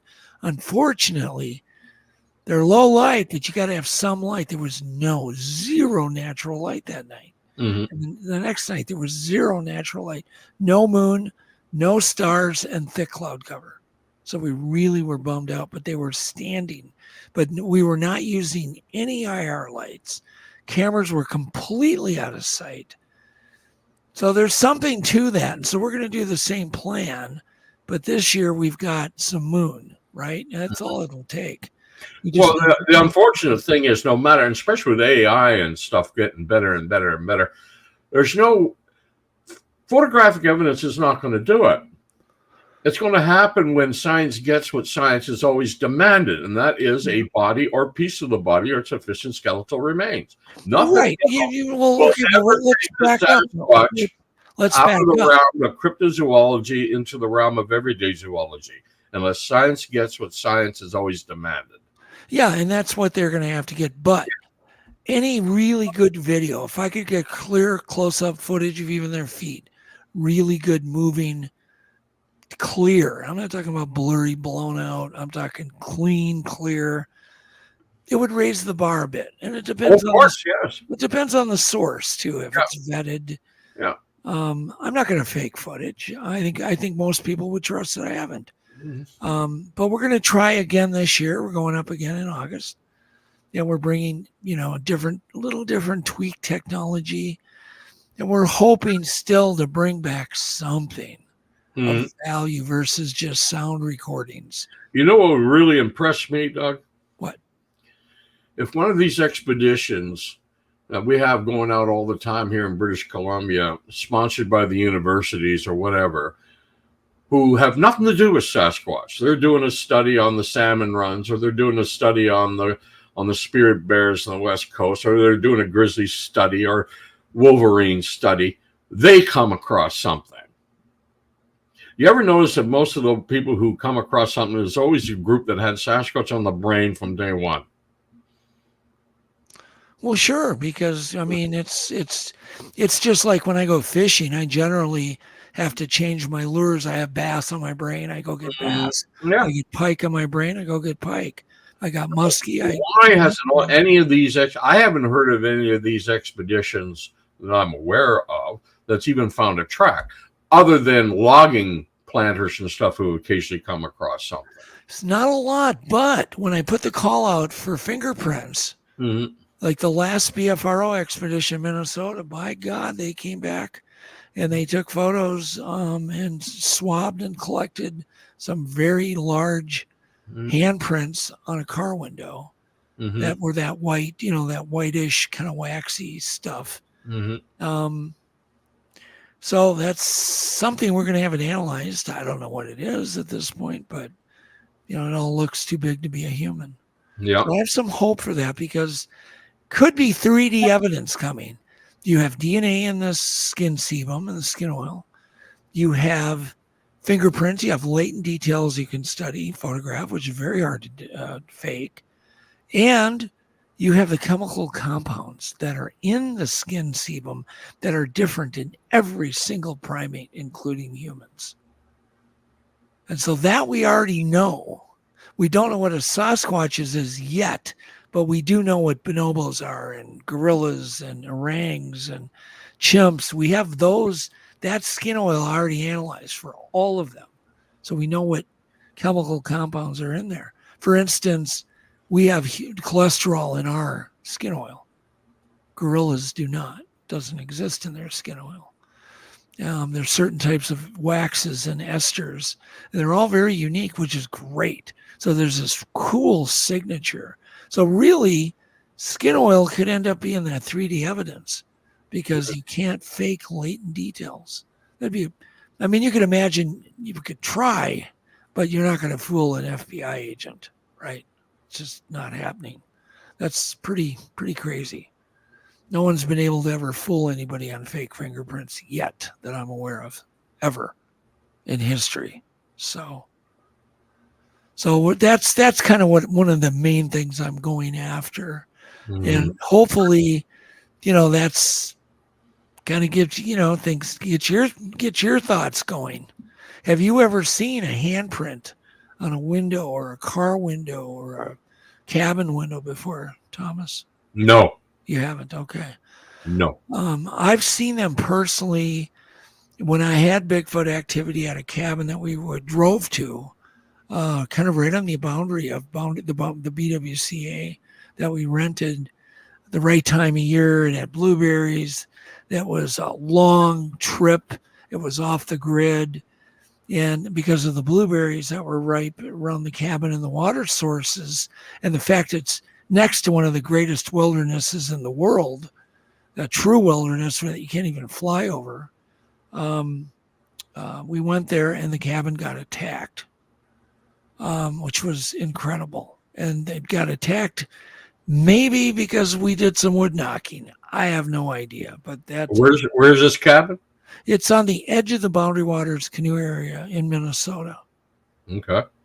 And it was fantastic. I mean, 3 nights in a row, the cabin had some form of an attack through extreme banging on the side, throwing things at the cabin, other activity that we recorded there.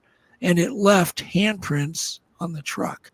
And I heard it going over and playing with the Velcro on the back of the truck. And then it would come up, open and close the recycling bin for the glass 20, 30 times, then go over to the aluminum one, open and close it 20, 30 times, then walk down. It sounded really large, and walk down to the truck, mess with the tonneau cover, and then come back. And of course, it's one of those pitch dark nights again. I was in a situation where I was a complete in fear because my youngest daughter, again, was with me. Other people were with me, but I was worried for her safety of startling this thing. It's just something that crosses your mind when you're a father. Of course. You've got kids with you. You're like, okay, do I want to just rip the duct tape off the window and pull this blanket off and scare this thing when it's 1 foot away from me? Or do I want to just not, and I chose not to. I wouldn't be able to get any footage because there were no lights out there. It was pitch black, but I may have seen it, but so it's just, it's one of those things. I'm not surprised. I may have seen a Sasquatch once myself, but it was just too far away and I couldn't see detail. Oh, let's hear it. Okay. Well, let me ask a question and then I want you to tell that story. It says, Thorndike says, is there any reason to believe that the government has been involved in exterminating individuals or groups of Sasquatch or capturing or any involvement? Personally, I don't think so, but go ahead. No, I don't think that. I don't buy any of the government conspiracy stuff and theories. To me, the government, they're politicians, and right now they just don't care. Yeah. Yeah, and to it affects the bottom line, i.e. taxes in some way. They don't care. Don't you agree, though, that if a forest ranger sees one, he's probably not telling his superiors because he doesn't want to lose his job? Well, yeah, most likely. In most cases, they're the same as everybody else. But there are cases of forest rangers or park wardens, as we call them here in Canada in the national park, who have seen strange things. And they usually keep it on record, but it's just another sighting, and they treat it as such. Yeah. I mean, one of the best cases I looked into in Alberta, down in Waterton Lakes National Park in 1988, the wardens got involved in that. And Alan Dibb, who was the warden, he told me, he said he did everything he could to try to convince these people that they had seen a bear and something. They said they just wouldn't, and they insisted on writing something out, even though it wasn't requested. And then a week later, a bunch of boys camping with a guy. They weren't Boy Scouts, but it was kind of like a boys' club in a nearby lake, had something rummaged through their lean-to. And the reason why the whole warden's office was interested was because of what happened in Crandall Campground just a couple of weeks before. Mm-hmm. So there was a rash of incidents. David Ellis has a question for you, Thomas. Have you ever noticed a correlation with aggressive Sasquatch behavior in areas of less human habitation? No, more wilderness areas. If he's talking about aggressive behavior like bluff charging and stuff, Yeah, like bluff charging, rock throwing, that kind of yeah, stuff. I think it's just a case, assuming the Sasquatch does exist, and assuming they do throw rocks and stuff. I think it's just their way of telling us we're annoyed. They're annoyed at our presence. Go away. So you think they're just trying to scare us off? Or not sure what they're trying to do. I think it's most likely just saying we're not happy you're here, that kind of thing. Yeah, it's under stress. I think half the time people who report a strong smell, the smell is something that's detected in the area after the thing is gone, as though it's a glandular reaction when it's feeling stressed. Yeah, male orangutans are known to do this because they have that gland on the arm, and when they feel threatened, they release this pungent odor. Or it's like a garden snake that does that, you know. Yeah. They get aggressive and they'll stink. Oh, well, dude, Alice was saying he's talking about the Headless Valley. He's talking about the area in the Honey River. I spent 15 days on a canoe trip going down the Honey River. I saw all those places, the Headless Valley, the Headless Gorge, and all that. What a wondrous place it is. And there was a legend about a hairy group of creatures that take heads up there. It's a fascinating thing. Yes, there were a number of people between 1895 and the 1925 that were found with their heads missing in the Honey River Valley, in the Yukon territories in British Columbia, or Yukon.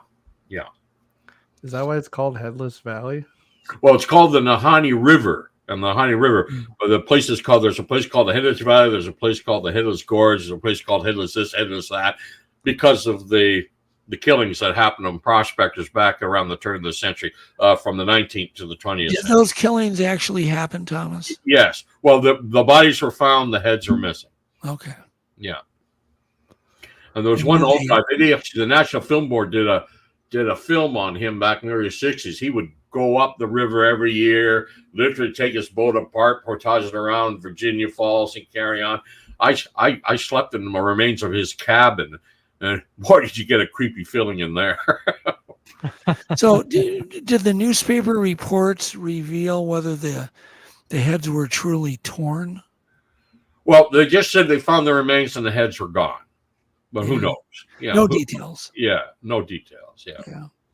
Yeah, I remember reading that story when I was quite young. It's like, okay. Well, Chris Murphy and I published a book in 2012, Sasquatch in British Columbia. And because of some of the men were actually from BC, we decided to include, because the Yukon is not British Columbia, it's north of British Columbia.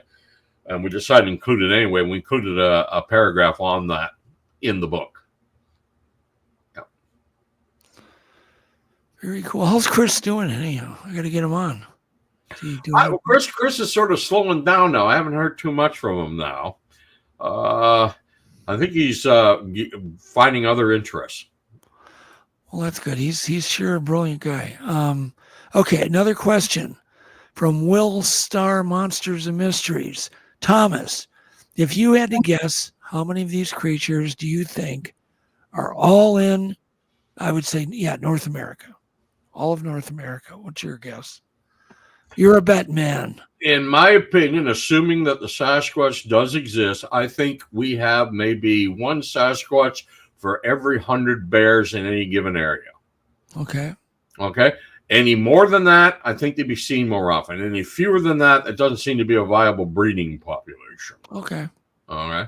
I have all kinds of hypotheses that I've got nothing to back this up with, but I think the Sasquatch, assuming it does exist, lives in family groups. One dominant male and a number of females and young, okay?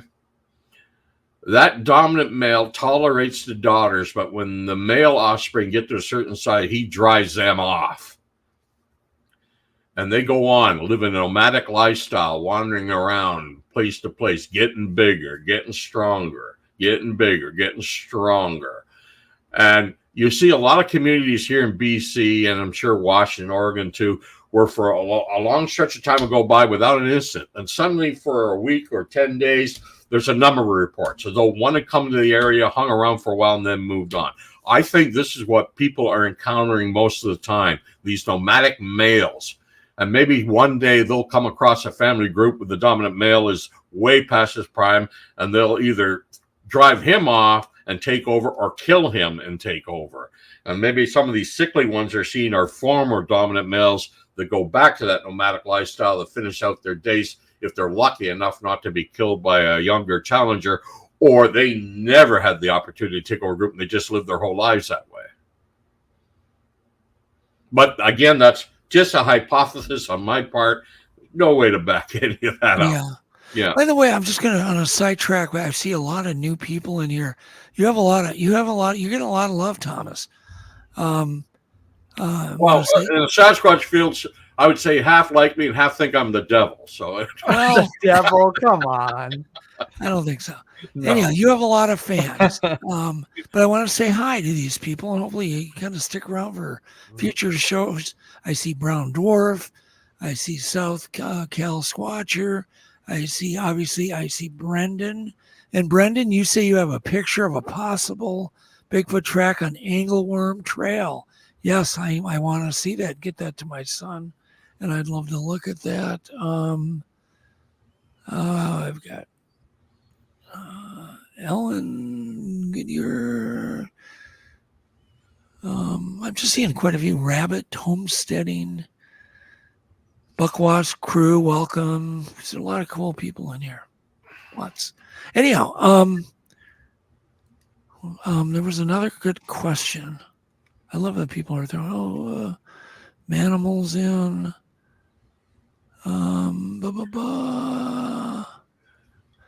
So you answered the question on population, which I think is pretty amazing. If it exists, it sort of. I understand, yeah. But that's quite a few Bigfoots because we have 40,000, black bears in Minnesota. That means there's 4,000. Another thing I never do, I never use the term Bigfoots. What do you call them? Bigfoot. Or I call it Sasquatch because I'm Canadian. Yeah. But I never use the term Sasquatches. I kind of think of it as moose.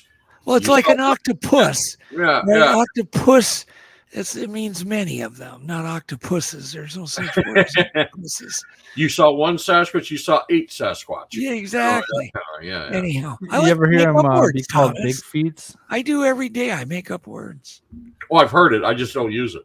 Yeah. Big feet. Watch his big foots, big feet. Oh my God, I'm still looking for some good questions here. Put your questions in the chat for Thomas. Yeah. If you see any ones that I've missed, Alex, maybe you can just go ahead and read them and throw them up and read them. Somebody said they're going to see you in 3 weeks, Thomas. Get some sleep. Get to sleep on that black couch. Is somebody coming to your house to visit you? That's Sasquatch Secret. She'll be up here. There's a sort of a get together in early July. They'll all be staying in Sasquatch Provincial Park. There's a certain individual. Well, Nikki. I will. She's always wanted to see some of the classic spots, like the Ruby Creek where the Chapman incident took place. And I said I'd also take her to tunnel number 4 where Jacko was allegedly captured in 1884.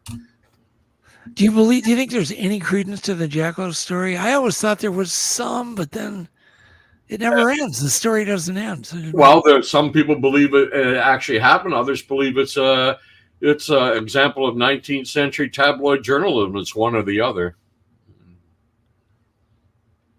What do you feel about Dogman? I don't. You don't. I don't. I'll tell you. The late Linda Godfrey, I do believe she's passed away now. Yeah, unfortunately. And before she wrote that very good book, The Beast of Bray Road, I never heard of a single Dogman incident. Not one. Yeah. Now, all of a sudden, since that book started it, it's all over the place. Yeah. Do you think they're misidentifying possible Bigfoots as Dogman? It could be an explanation for some of them, but not all of them.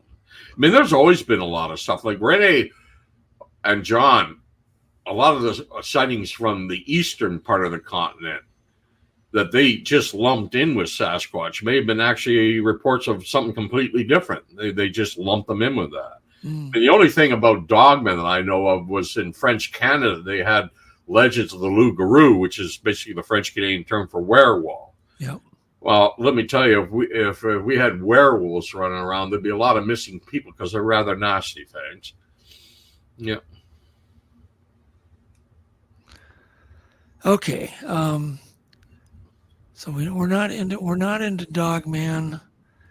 I do find it, some of the stories I do find awful interesting, but I don't know what to think. I'm just like you. I don't know what to think. I think they were fascinating too, but I still point out until that book came out, never heard of a single incident. Yeah, of course, it could be that people were afraid to come forward. Answer to so-called Squatcher, do I believe in the woo aspect of the Bigfoot phenomena? No. Nope, you mentioned that in the beginning. To me, the Sasquatch mystery is strictly a zoological mystery. Yeah. However, if you can prove to me I'm wrong on that, I'll admit it. Okay. Well, let me ask you this: where do you feel on the woo spectrum? Are you like 99% sure it's a flesh and blood ape? 1% maybe. If the Sasquatch exists, I believe it is a higher primate, 100%. But is there any part of you that goes, maybe there's a 5%? No, that's just a way of keeping the merry-go-round going. You know, trying to explain a mystery with another mystery, and when it doesn't work out, you throw in another one. You know, a lot of people who just want to pretend to be Mulder and Scully in a never-ending circle. Yeah. What do you feel about the proximity to water with almost every sighting? And did your sighting, which we want to ask you about, did that happen near water too? Well, Harrison Lake was just half a kilometer away. Okay. But then again, I know, but was there streams even closer? Oh, of course. There's water all over the place. Yeah. Yeah. So what do you think, though? There really are no way you can have anybody. British Columbia is a place where you often hear people say there are places where no one has trodden. That's undoubtedly true, but I think a more accurate description, this goes for Washington and Oregon too, a more accurate description would be if you're standing on a certain lakeshore, riverbank, or ridge line, you may be the first person seen there in the last 15 years, and there may not be somebody else for another 10. Yeah. Yeah. So how do you feel about Bigfoots in upstate New York and East Texas? You know, before 1995, I completely was in the Peter Byrne camp. The Sasquatch was a Pacific Northwest phenomena, and this is where the answer was. I was born in Ontario, and the only Sasquatch report I ever heard growing up in Ontario was Old Yellow Top around the Cobalt area. So the whole reason I came west was to look for the Sasquatch. But since I came here, I got to know very good researchers like Don Keating, you, the late Mr. Brown, who we just lost in New York State, and I had to admit that what they were describing sounded pretty good. And then I got to see some of it myself. I got to see the wilderness areas in Ohio. I got to see the Pine Barrens in upper state New York. I mean, I thought in the East, especially the United States, you know, wilderness was the small batch of trees between towns, like Europe. No, the towns are little dots in great big patches of wilderness. So there's no reason whatsoever why such a creature couldn't exist east. Yeah, I accept that now. But I got to admit, before 1995, I was at completely the other side.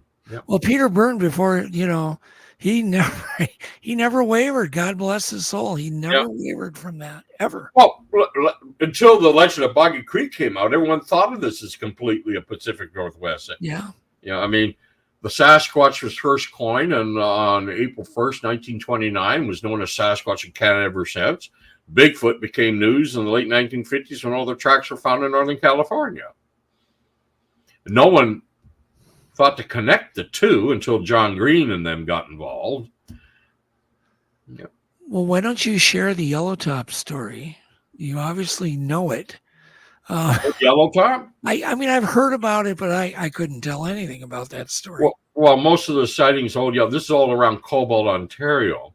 He was only called Old Yellow Top because there was a patch of hair on the top of his head coming down to the back around the shoulders that was rather yellowish light in color compared to the brownish black hair on the rest of his body. Thus, he got the local name Old Yellow Top. The last reported sighting of most of these reports are from the 1940s and 50s. The last known sighting of Old Yellow Top that I know of was in 1970 when a busload of miners who were being taken back to the site. The bus stopped to avoid hitting this thing, and they said the thing looked like it had seen better days. Interesting. Yeah. Okay, we want to hear your sighting now. We're all ready. Everybody pop some popcorn. Here we go. Well, mine was in 2004. I was taking John Miles. He's sort of the caretaker at the logging camp in 20 Mile Bay on the west side of Harrison Lake. We had just come over the crest, heading down to where the entrance of Mystery Valley is. And we have these large power lines that go through wilderness there that they've cleared. They put these large power lines through. Right at the crest over the hill near what I call Big Bald Head Mountain, right at the crest, from the center of that cut line to the trees on the right hand, I saw a black figure walk. He was jet black in color, and he appeared to be walking upright. But he was also far enough away that I couldn't see details. So I can't say with 100% sure that this wasn't some beard, weird looking man I saw way up there. I can't tell you. What he was doing up there, I have no idea. There are power lines. I guess people have to do maintenance on them every now and then. Who knows? But there's no way to get up there other than this cutback trail or trying to cross from the road. And I actually did that after I dropped John off. I thought, it'll just take me 10 minutes to get there. It took 3/4 of an hour because he had to go down through this gully over and under, dead falling up. And even though the area is cleared for the power lines, it was all filled with brush that came up over my waist. And when I saw this thing, I could only see it from the knees up, because from the knees down, it seemed to be obscured by the vegetation that was on the cut line. That brush came up to my waist, came up to this thing's knee, roughly. Whoa. And I think, if I recall right, if I put a 7-foot man, up there and went back to my vantage point, I probably barely see him at all. So this thing was big even for a Sasquatch. That's the way I remember it. So what do you think? 9 feet? 8 feet tall? I have no idea. No idea. Big. But it was too far away to see detail. So even at the distance, it was rather small in the distance, right? But it was definitely walking upright. And it was only in sight for about 5 seconds. I had the camera, and I just brought my Land Rover to a screeching halt and got out to take a picture of it. But by the time I got the camera up on my face, it was gone because it just went about its business. It just left. All I said was, I looked at John. I said, "Did you see that?" He said, "Yes, I did." If that was a Sasquatch, I have seen one. That must have gave you some sympathy, though, because so many of us, well, we come up empty-handed, too. We have a 5-second sighting. We got nothing. You got to be fast. That's so how could Bigfoot not be real? If you saw that thing with your own eyes, what else could it have been? How do I know it wasn't some big, freaky-looking man way up there?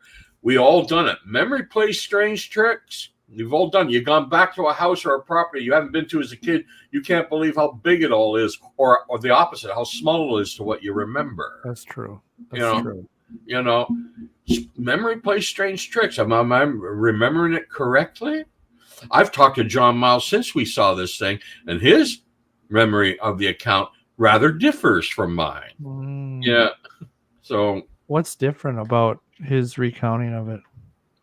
Well, one time I was talking, he said he thought it was sitting there, and I go, all I saw is I looked up and I saw the thing moving. It was heading towards the right-hand side. I brought the Rover to a halt, got out, tried to take a picture, ended up taking a picture of nothing because it was gone. I looked at John, "Did you see that?" He said, "Yes, I did." And that was it. It was over. It was only like 5 seconds. Interesting. That's interesting. And somebody had mentioned, I mean, did it give you a chill? Did it make the hair stand up in your neck? It made me mad. Made you mad? It made you mad? Yeah. He finally sees ones after 40 years of research. He Yeah, sees yeah. It made me mad. I was mad. You were mad. I was PO'd. Well, let it out now. Let's let it out, Tom. I said, I can't say, of course, my favorite saying is stick to the facts, never deviate from the facts. The facts are, I saw a figure. The facts are, it appeared to be jet black in color and appeared to be walking upright. The facts also are, it was too far away to see details, so I can't identify it. Yeah. So are you mad that it was so far away? Yeah. I won't assume anything. Yeah. Okay, let's talk about the Albert Osman story, because I know not everybody's familiar with that story. One of the classics. Yeah, it is, and I'll tell you, it's compelling. You want to know? Well, here's my opinion, very short and sweet, and then you can explain what I mean by it. Because when I studied the Patterson creature Gait, I noticed this very strange walk of knees going in and out, in and out. You know, where as it's trying to get one foot kind of in front of the other. And he described what he called the duck walk, or walk like a goose, or something like that. And I went, ding, ding, ding, ding, ding, ding, ding, ding. And so you go ahead and explain this whole occurrence, and then but throw in your personal thoughts on this. Because I really do value your thoughts, Thomas. I'm not joking. I mean, I really do. You mean the Patterson film? No. We'll get to that. No, the Osman story. Oh, the Osman. Well, that's one of the classic tales. Yeah. What are your I did a lot of searching in the mid 1980s. Albert Osman passed away just 45 minutes from where I lived in 1975. He stuck to the story to the day he died. He lived in Fort Langley. John Green interviewed him. Rennie DeHinden interviewed him. He came out during BC's centennial year when the William Rowe, another classic tale, was covered in the press. He said, well, hell, I lived with a family of them for a couple of them. Said, well, tell us about it. Albert Osman claimed that he was taken by an elderly Indian gentleman by boat to the head of Toba Inlet because he was going to spend 3 weeks prospecting. That elderly Indian gentleman stayed with him the first night and left. He was supposed to come back and pick him up in 3 weeks, right? Albert did not stay down by the water. He went up into the hills and camped. And he camped for about 3 or 4 days before strange things started to happen. One day his pancake flour was missing. Another day something else was missing. And one time when he was out prostrate, he came back and found his camp had been rummaged through. And then one night he decided he was just going to stay awake and catch whatever. So he got in his sleeping bag, fully dressed, had his boots in his sleeping bag, though he wasn't wearing them. He put his rifle, which was a .303 Winchester, lever action. He had that in the bag too. And he was determined to stay awake and try to catch whatever going through his camp. But he didn't. He fell asleep. What woke him up was he was being picked up by something. And the something picked him up in the sleeping bag like a sack of potatoes and started walking away with him. Could you imagine the fear? Yeah. And later on, the creature not only picked him up, it also picked up his backpack, which was hanging from a tree branch. Maybe it just thought it was something he needed. I don't know. But it also took the backpack. We don't know how long it carried him for, but he said he was in there for quite a few hours. And if you look at the distance between Toba Inlet, the headwaters of Toba Inlet, and the Salmon Arm Shout Inlet, that is one hell of a distance. About 3 mountain ranges away. And he was dropped down, and he found himself living, he was amongst this group that was living in a family group.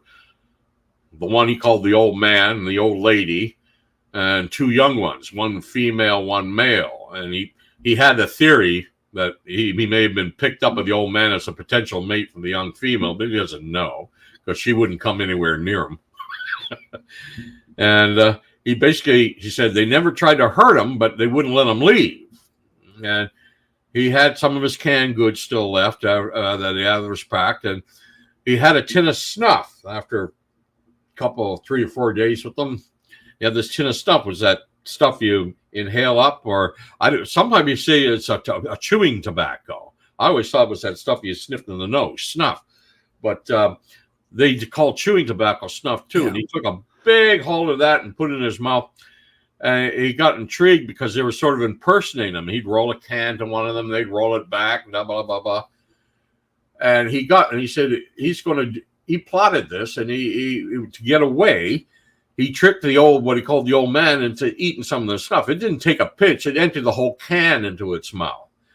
And after a while, it started rolling its eyes and having a headache. Obviously, it's not a good idea to swallow a whole can of chewing tobacco. It's going to have a bad effect on you. And while it was rolling around, they're all paying attention to him. He grabbed his backpack and rifle and made a dash for it. And the old lady, the one he described, had followed him, and he took one shot over her head, and she retreated, let out a screech, and retreated back to the group. And he left, and he only wandered for 1 day and 1 night, and he came out into a logging operation in the salmon arm of Schelt Inlet. And he said he looked terrible. His clothes were filthy and dirty and stuff, and he never told the men there what happened to him. He just said he was a prospector, was a lost. Yeah. They put him on a boat back to Vancouver, and he kept his story to himself until all the excitement about the Sasquatch and the Harrison Hot Springs bicentennial for the province's 100th anniversary got all the news, and he stuck to the story to the day he died. Other people, he wrote it all out in Scribbler. I've read it. And he said, this happened, you can believe it or not. And some magazines offered money to print the story. And he said, no, go ahead. I don't need any money. This is what happened to me. You can believe it or not. And he stuck to the story to the day he died. Didn't he sign an affidavit too, Thomas? Yes, he did. And he also, I said, is it possible that maybe if he was picked up by a logging operation, there may have been a mention in one of the log books. Yeah. Of this. So I went and I looked at the log books of 3 different logging operations that were operated in the salmon arm of Schelt Inlet in 1924. And none of them mention coming across and helping out a lost prospector. However, I also found out that in the salmon arm of Schelt Inlet, there were over 14 different logging operations, and hardly any of them even bothered to keep log books. Yeah. Yeah. Another thing is I've tried to check out. The old Indian that took them into Toba Inlet in the first place, he was supposed to come back and pick them up in 3 weeks. Well, I always wondered, what did that guy do when he came back in 3 weeks and couldn't find them? Did he report it? So I had a very charming lady searching. Back then, the RCMP weren't active in British Columbia. The province had its own police force, provincial police force. And she looked in the archives for me for missing persons reports around Toba Inlet in 1924. There were 2, a fisherman and a crew of another fishing boat, 3 men who drowned. But there was no mention of a lost prospector. So that just may mean this guy never reported. But she also told me, look, a lot of these records we don't have anymore. After so much time, they were lost. We've had fires, we've had floods. Stuff has been thrown out over the decades. Who knows? All I know is I can't find anything. And that's what she told me. Yeah. Yeah. So they're great classic tales, but they are doomed to be nothing more than that. Yeah. Yeah. Well, there's no way to prove it. I just wonder what your thoughts. Yeah. Once again, I like Alex's question. Put it this way: if someone came out with a story like Albert Osman today, I'd have a very hard time believing him. Well, the tobacco thing is where I got lost, right? Yeah. The tobacco story. Yeah. That just sounds like a bunch of BS. But now I'm going to tell you this goose walk thing. So I was studying this all kind of happened at the same time when I was working on Monster Quest. I had noticed this strange walk, and I was documenting. I was doing animation. I was working with other anthropologists. I was working with Jeff, blah, blah, blah. And literally after I presented the information on this far more complex walk versus just locked knees or non-locked knees. So everybody just thought, well, compliant gait, that's all it did different than human. No. It's more like a Peruvian horse gait, the way these things walk. But one of the terms I used without ever even hearing Osman's thing was a goose walk or a duck walk. And I was literally, then I heard that. I got that tape from John, the original Osman recording. Heard him say that, and I got chills. Yeah. I thought, what are the chances that he didn't observe that and just came up with that term? Because it was literally the same week anthropologists released that early man walked, and they used the same damn term. Also noticing Albert Osman said it, the goose walk. When you described the goose walk, he was talking about the female, the old lady. Yeah. Well, all I know is he described his goose walk that was strange. And Patty is apparently a female. Yeah, Patty's a female too. Mm-hmm. So I just found the whole thing. It was all like within a couple of weeks, all this stuff, including this study on early man, how they walked. Yeah. All but hearing Osman's interview. So the whole thing sounded like a crazy tale until I heard that. And then I went, yeah, and it doesn't mean that some of it isn't true, right? People do embellish things. Mm-hmm. They have real experiences and then embellish them. That's a possibility too, isn't it, Thomas? Yeah, absolutely. Also, John Kirk thinks he found evidence that Albert Osman wasn't even in British Columbia in 1920. Oh, where was he? Oh, don't know. Just somewhere else. Okay. No, somewhere else. Yeah. So yeah, and John does good research. Yep. Okay. So yeah. Well, anyhow, it's just interesting. And then you have all these weird stories. The Jacko story. I'm trying to think here. I had a question in my brain. I can't think. Alex, you got something? Are you holding back on something, Alex? I'll tell you, Albert Osman never veered, and he stuck to it to the day he died. Yeah, he never. And he just didn't care if you believe it or not. He never took anything, no money for it. He fancied himself a writer, believe it or not. He had all kinds of scribblers with stories. And John Green showed me a bunch of them. He may show them to you too. Yeah. Scribblers. But they were, stories typical, logger fell in love with the pretty girl from up the river. And they were terrible. They would never be published. Yeah. But the story about the Sasquatch counter is more like a journal entry that he talks about. What about other cryptids? What about like the Mothman? What about, rakes or... Well, I don't. I'm strictly Sasquatch. I don't follow up on any of that. I know of them. I think they're fascinating, but they're nothing to do with the Sasquatch. But I do think there's a possibility of like Ogopogo. I think it's probably. Here, let me quote Thomas. I'll just quote Thomas. Hogwash. Done. Mothman, I don't know what that is. That's pretty weird. Don't go by the movie with Richard Gere because they got the story so wrong on that. That wasn't.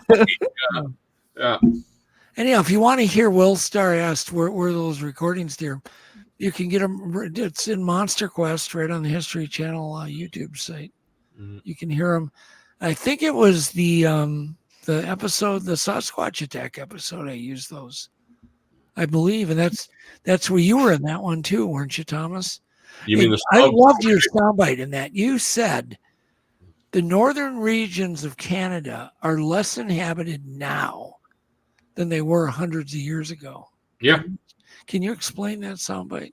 It's easier. What I actually said was it's easier to avoid people in certain parts of Canada now than it was 150 years ago. We no longer have First Nations who move from point A to point B on a regular basis. There are a few, but we no longer have mountain men making a living off the land that we did in the past. Right. Avoiding people today is easier than it was 150. What's most people's idea of camping? 50 feet off the road in the campground. Yeah. I just remember that was such a powerful soundbite. Yeah. I'm glad that we used it, and it really was. I mean, it's power. Yeah. And I swear to God, I quote you all the time now. So that was a great soundbite. It's like one of the classics. Mm. Oh man, what time is it? Well, let's go another like 5-10 minutes, and we're gonna cut you loose. But we got to get you back. I waited too long to get you. I didn't even know if you'd do our damn podcast. Well, sure. You asked me a month ago, but then you had yeah. That was my fault. I do the double book sometimes. It's like, wearing your sunglasses in your office. Yeah. It's kind of I think Alex, it's because he thought it was buttworm. No. Buttworm.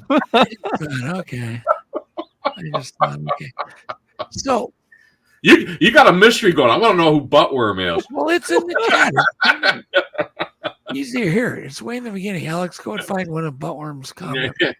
Throw it up. He says Thomas Steenburg, and he has a little heart next to his buttworm. Oh, he's just saying, Mr. Buttworm, just saying he liked you. That's all. Yeah. So you got a fan. Buttworm is a huge. Yeah, but I heard you thought it was me. I thought it was you saying I'm Thomas Steenburg. See, I wasn't thinking. Yeah, this chat thing is all new to me. I am Buttworm.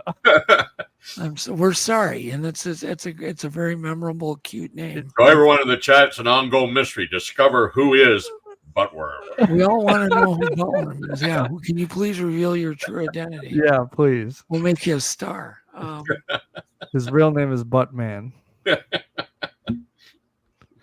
So, okay, but do you think this thing's going to get solved in our lifetime, Thomas, or no? I'm really starting to wonder. I'm 63 now. If you'd asked me back in 1978 when I really started, I would have said you would be crazy. We'd still be looking at 2024, but I have to wonder.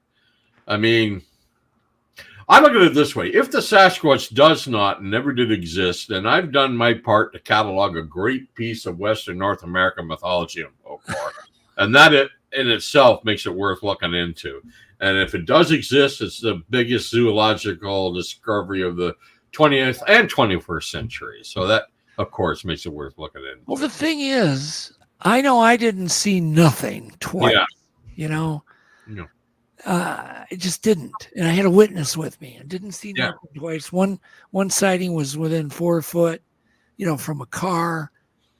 It was, in front of our car in the headlights as we approached it. I thought it was a moose swinging its antlers back and forth. We didn't realize it was its arms that it was swinging back and forth to dry off. And it was right near the edge of a stream that emptied into Mille Lacs Lake, right in a hot spot area too, which is weird. But, when I'm driving back from up north, I'm not expecting to see a Bigfoot. Well, if the Sasquatch does not exist, I want an explanation for what I saw in 2004. I want an explanation for those tracks I found in 1986. Yeah. Another set of tracks I looked into in 2001. I mean, and all the people who have talked. See, when you're interviewing a witness, you always got to keep in the back of the mind. There's only 3 possibilities here. 3. 1, they saw a Sasquatch. 2, they mistook something or someone for a Sasquatch. Or 3, they're lying. Yeah. Yeah. Yeah, well, I don't believe 10,000 documented sightings are lies. Neither do I. Some of them, no doubt, are. Some are probably mistaken. But if there's only 2 or 3 out of 10,000 that are real. If only 1 is authentic, then the Sasquatch exists. Yeah. Well, the thing is, it did. Yeah. This mystery is fueled every day. Don't you agree? I mean, it's fueled every single day. There's a sighting somewhere. Unfortunately, it's being fueled in the wrong direction. Well, go ahead and talk about it. Just don't mention any names. No. There's too many people. I mean, in a lot of ways, the internet is the worst thing that ever happened to this research. Great tool that it is. It's also a soapbox for every snake oil salesman out there. Okay. It's so easy now to make up a story and sound convincing. The mistake they usually make is they can't stop themselves. And they always got to make it sound that much more exciting and scary. Then, okay, how come you see all that detail yet you say the thing was a mile away? I can you see stop for every what? strand 3 of hair. seconds. 3 seconds. You just spent a half an hour telling me every detail in its face is, you're looking at a photograph right in front of you. The red flags go off. Yeah. It's like I said, the biggest problem to me, in my opinion, with the Sasquatch research is the Sasquatch field itself. Despite the fact we've got a lot of good researchers, we got a lot of people who are just, trying to fill in some void in their lives. They want to pretend to be Mulder and Scully, or they're so fanatic, they're like a priest on a pulpit trying to push a faith. And that's the wrong way to go. As a researcher, you have to be willing to admit that in the end, you could turn out to be wrong. That's a really It's true. Hang on a second. It's brave to say that, especially when you put so much. And if you were wrong, well, just look at it. You've learned something. I'm okay. How many sightings a day do you think there are? I'm estimating there's over 100 a day in this country. I think I think there are 100 reports. I think there's more, probably like 15 to 20 sightings. Okay, and don't you agree? Most of them are not reported anywhere. They're just, Oh yes, especially Ellen. Did you see that? What the hell was that? In the past, now it used to be when I started, you almost had to pry information out of a witness. Now today, it's become trendy to say you saw Bigfoot, especially in the United States. No, one of the worst things to happen. One of the worst things to happen to this research, other than the internet, is these silly shows that. The only way to describe them is Duck Dynasty looks for Bigfoot. They're ridiculous. And there are too many people who are, hey, let's see if we can fool them. We'll make up a story, see ourselves on TV, and high five if they fall for it. Yeah. A lot of guys do that, whether they want to admit it or not. And people like to tell stories. We used to call them old wives' tales in the day. Well, there are a lot more than old wives' tales. There's just a lot of bullshit artists. Yeah. Yeah, and I do know there's, some people on the YouTube that claim they get a letter every day and they read the sighting. And I know, okay, I get notes, very quick little things sometimes from people, but it's so, I could almost say I've never even gotten a letter. That's just, these long letters from beginning to end of their sighting, every detail. I've never got anything like that. So how are these people getting all these stories? Yeah. You said the key word, stories. Yeah. Yeah. And it's certainly easy. You could, with a little skill, you can make up this stuff. Yeah. And read It's them. no different than, I used to say back in the day, at least we're not as bad as the UFO field, but we are now. We are now. Yeah. What do you say what you really think, Thomas? We are now. The BS shrunk to that level. By the way, I just say everybody knows I do not agree with the guest on anything. So I'm just telling you that. I'm just pulling your leg, Thomas. It's just Alex, run that disclaimer. In fact, a lot of people like to make up stories and tell stories. It's simple as that. People love monster stories.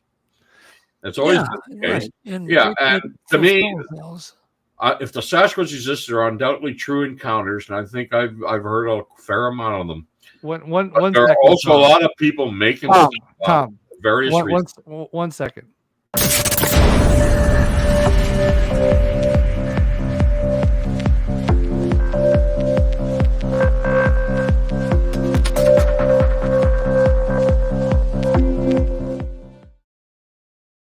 In other words, they're throwing me under the bus.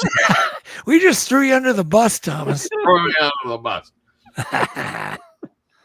Anyhow, we're just kidding you. That's all right. That's all right. We're just kidding you. Man. I know it's one thing I know about you. You do have a good sense of humor. You do. I'll tell you, even the paranormal crowd.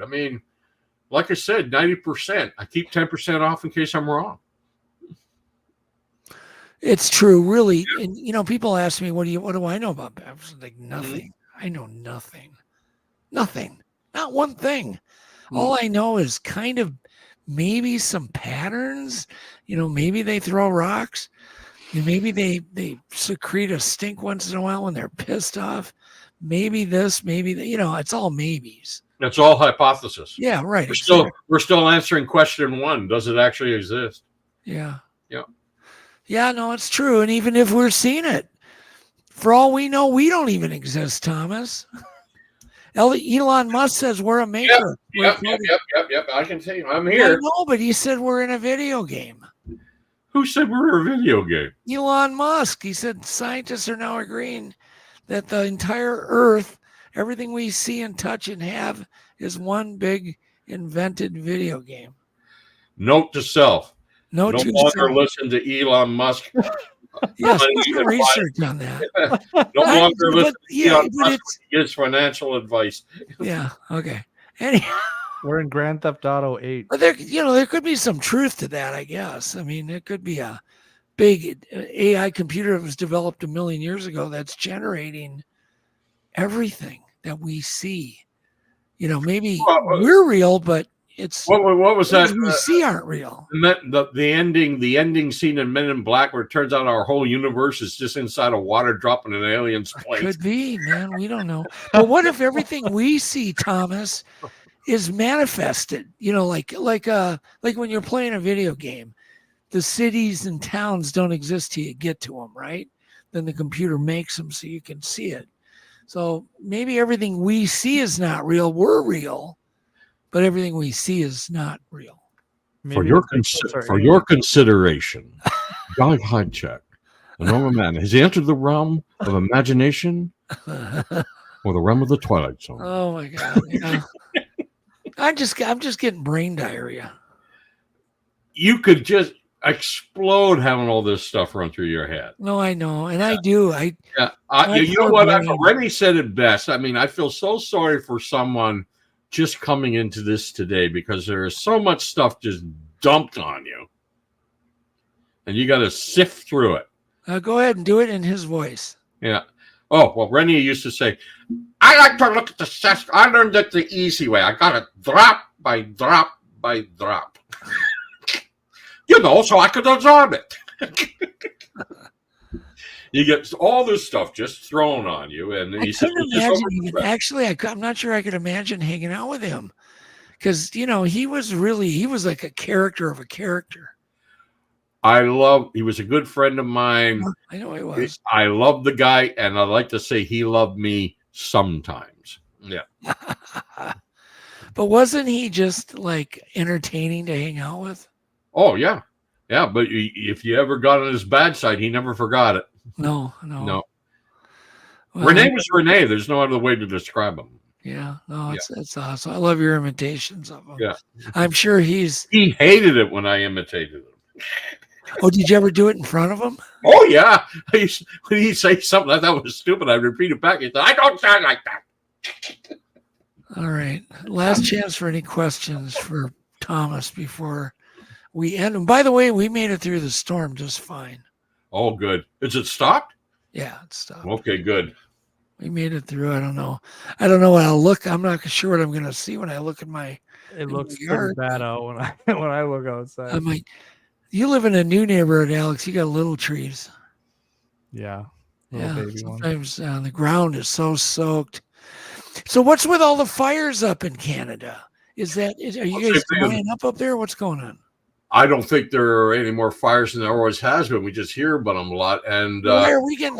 I don't want to get into politics, but there are a lot of arson going on. Okay, yeah, trying to push agendas. Yeah, that was my conclusion too. So we'll leave it at that. Yeah, I have a feeling we think the same thing. Mm-hmm. So I'm looking at the last question. So far this year, it isn't so bad. Well, we were getting smoked out already this year. Mm-hmm. I really want to thank everybody in chat. You guys were awesome tonight. A lot of really cool, great comments, a lot of activity. Super amazing. And I'm just looking at any questions here. I can't think. I asked you a lot of questions, Thomas. Didn't I? Go ahead. No, I said I did. Yeah. I did ask you. Did I ask you any dumb ones? No. Oh, good. Well, let's see if I can think of dumb ones. Alex asked you one dumb one. I asked you a couple dumb ones. There's no dumb questions. Just joking. Do you let's see here. I like to ask questions before I think of them. Do you? And I don't even know what I'm going to say. I'm thinking, come on. There's got to be a question. Well, answering Jen's question, I just know there.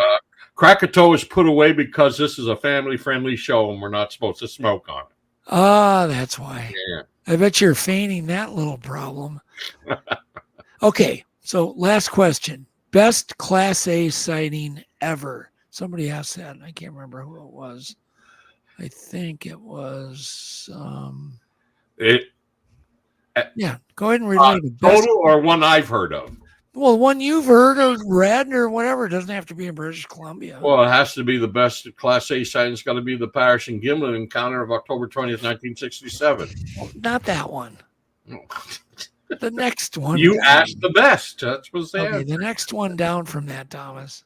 Okay, it would have to be my personal thoughts. There's a certain one in Crandall Campground, Waterton Lakes National Park, a long week of 1988, and also the I'm trying to remember Mount Cheam or Mount Archibald incidents of August of 2008. Okay. That's where two different people had reported two different incidents, half a kilometer apart, 2.5 hours apart, and I think they saw the same animal and they didn't know about each other. Is that it? And 1988, when I was talking Waterton Lakes National Park, that's the 4 people who saw one that the park warden's office got involved and launched an investigation. That was the Victoria Day long weekend in 1988. Those are my favorites. Okay. My personal favorites that I was personally involved with. Yeah. Okay. Yeah. Sounds good. So Wolf Killer asks, so he's still waiting for Legend Meets I should mention the sighting by a bunch of people, researchers outside the gates of Sasquatch Provincial Park in January of 2017. That was an interesting one, too, because we found tracks a couple of days later. Yeah. Actually, Grasshopper, I just mentioned that. That's the one I was talking about, yeah. Okay. I'm just trying to think. Yeah, okay. So you did that. So we're gonna let you go. We've beaten you to death, Thomas. Love to have you back, and we can cover some new ground. So everybody, please remember, don't be at war with your own reality, right? Be at peace with it. Take a little baby steps if you want to change it. That's all I've got. Good night. Beautiful. Thomas, thank you so much. Thank you, Tom. Thank you. Enjoyed it, gentlemen. Enjoyed it. Anytime. That was fun. Thanks, everybody in chat. Thanks to everybody who's going to watch this. Thanks, guys. Good night. Good night. I call you up in the middle of the night. Been bothered by dreams, ain't feeling alright. You give me comfort, say just give it some time. By the end of our talk, I'm feeling just fine. You and I will always know where we belong. This ain't no ordinary love we got going on. I'll pick you up in my 59 Ford. We head on down the road until we get bored. Just you and me and the sun and the wind. If the rain should start falling, we'll head on home again. Everybody else can see where we belong. Oh, ain't no ordinary love we got going on. At the end of the world, together forever is one, and I'll wait. If ever you should be in doubt, and I'll pray they never can pull us apart, and I'll wait for the time when we'll be together every day. But I know if ever we'll be led astray, that I'll find my way back home to you again.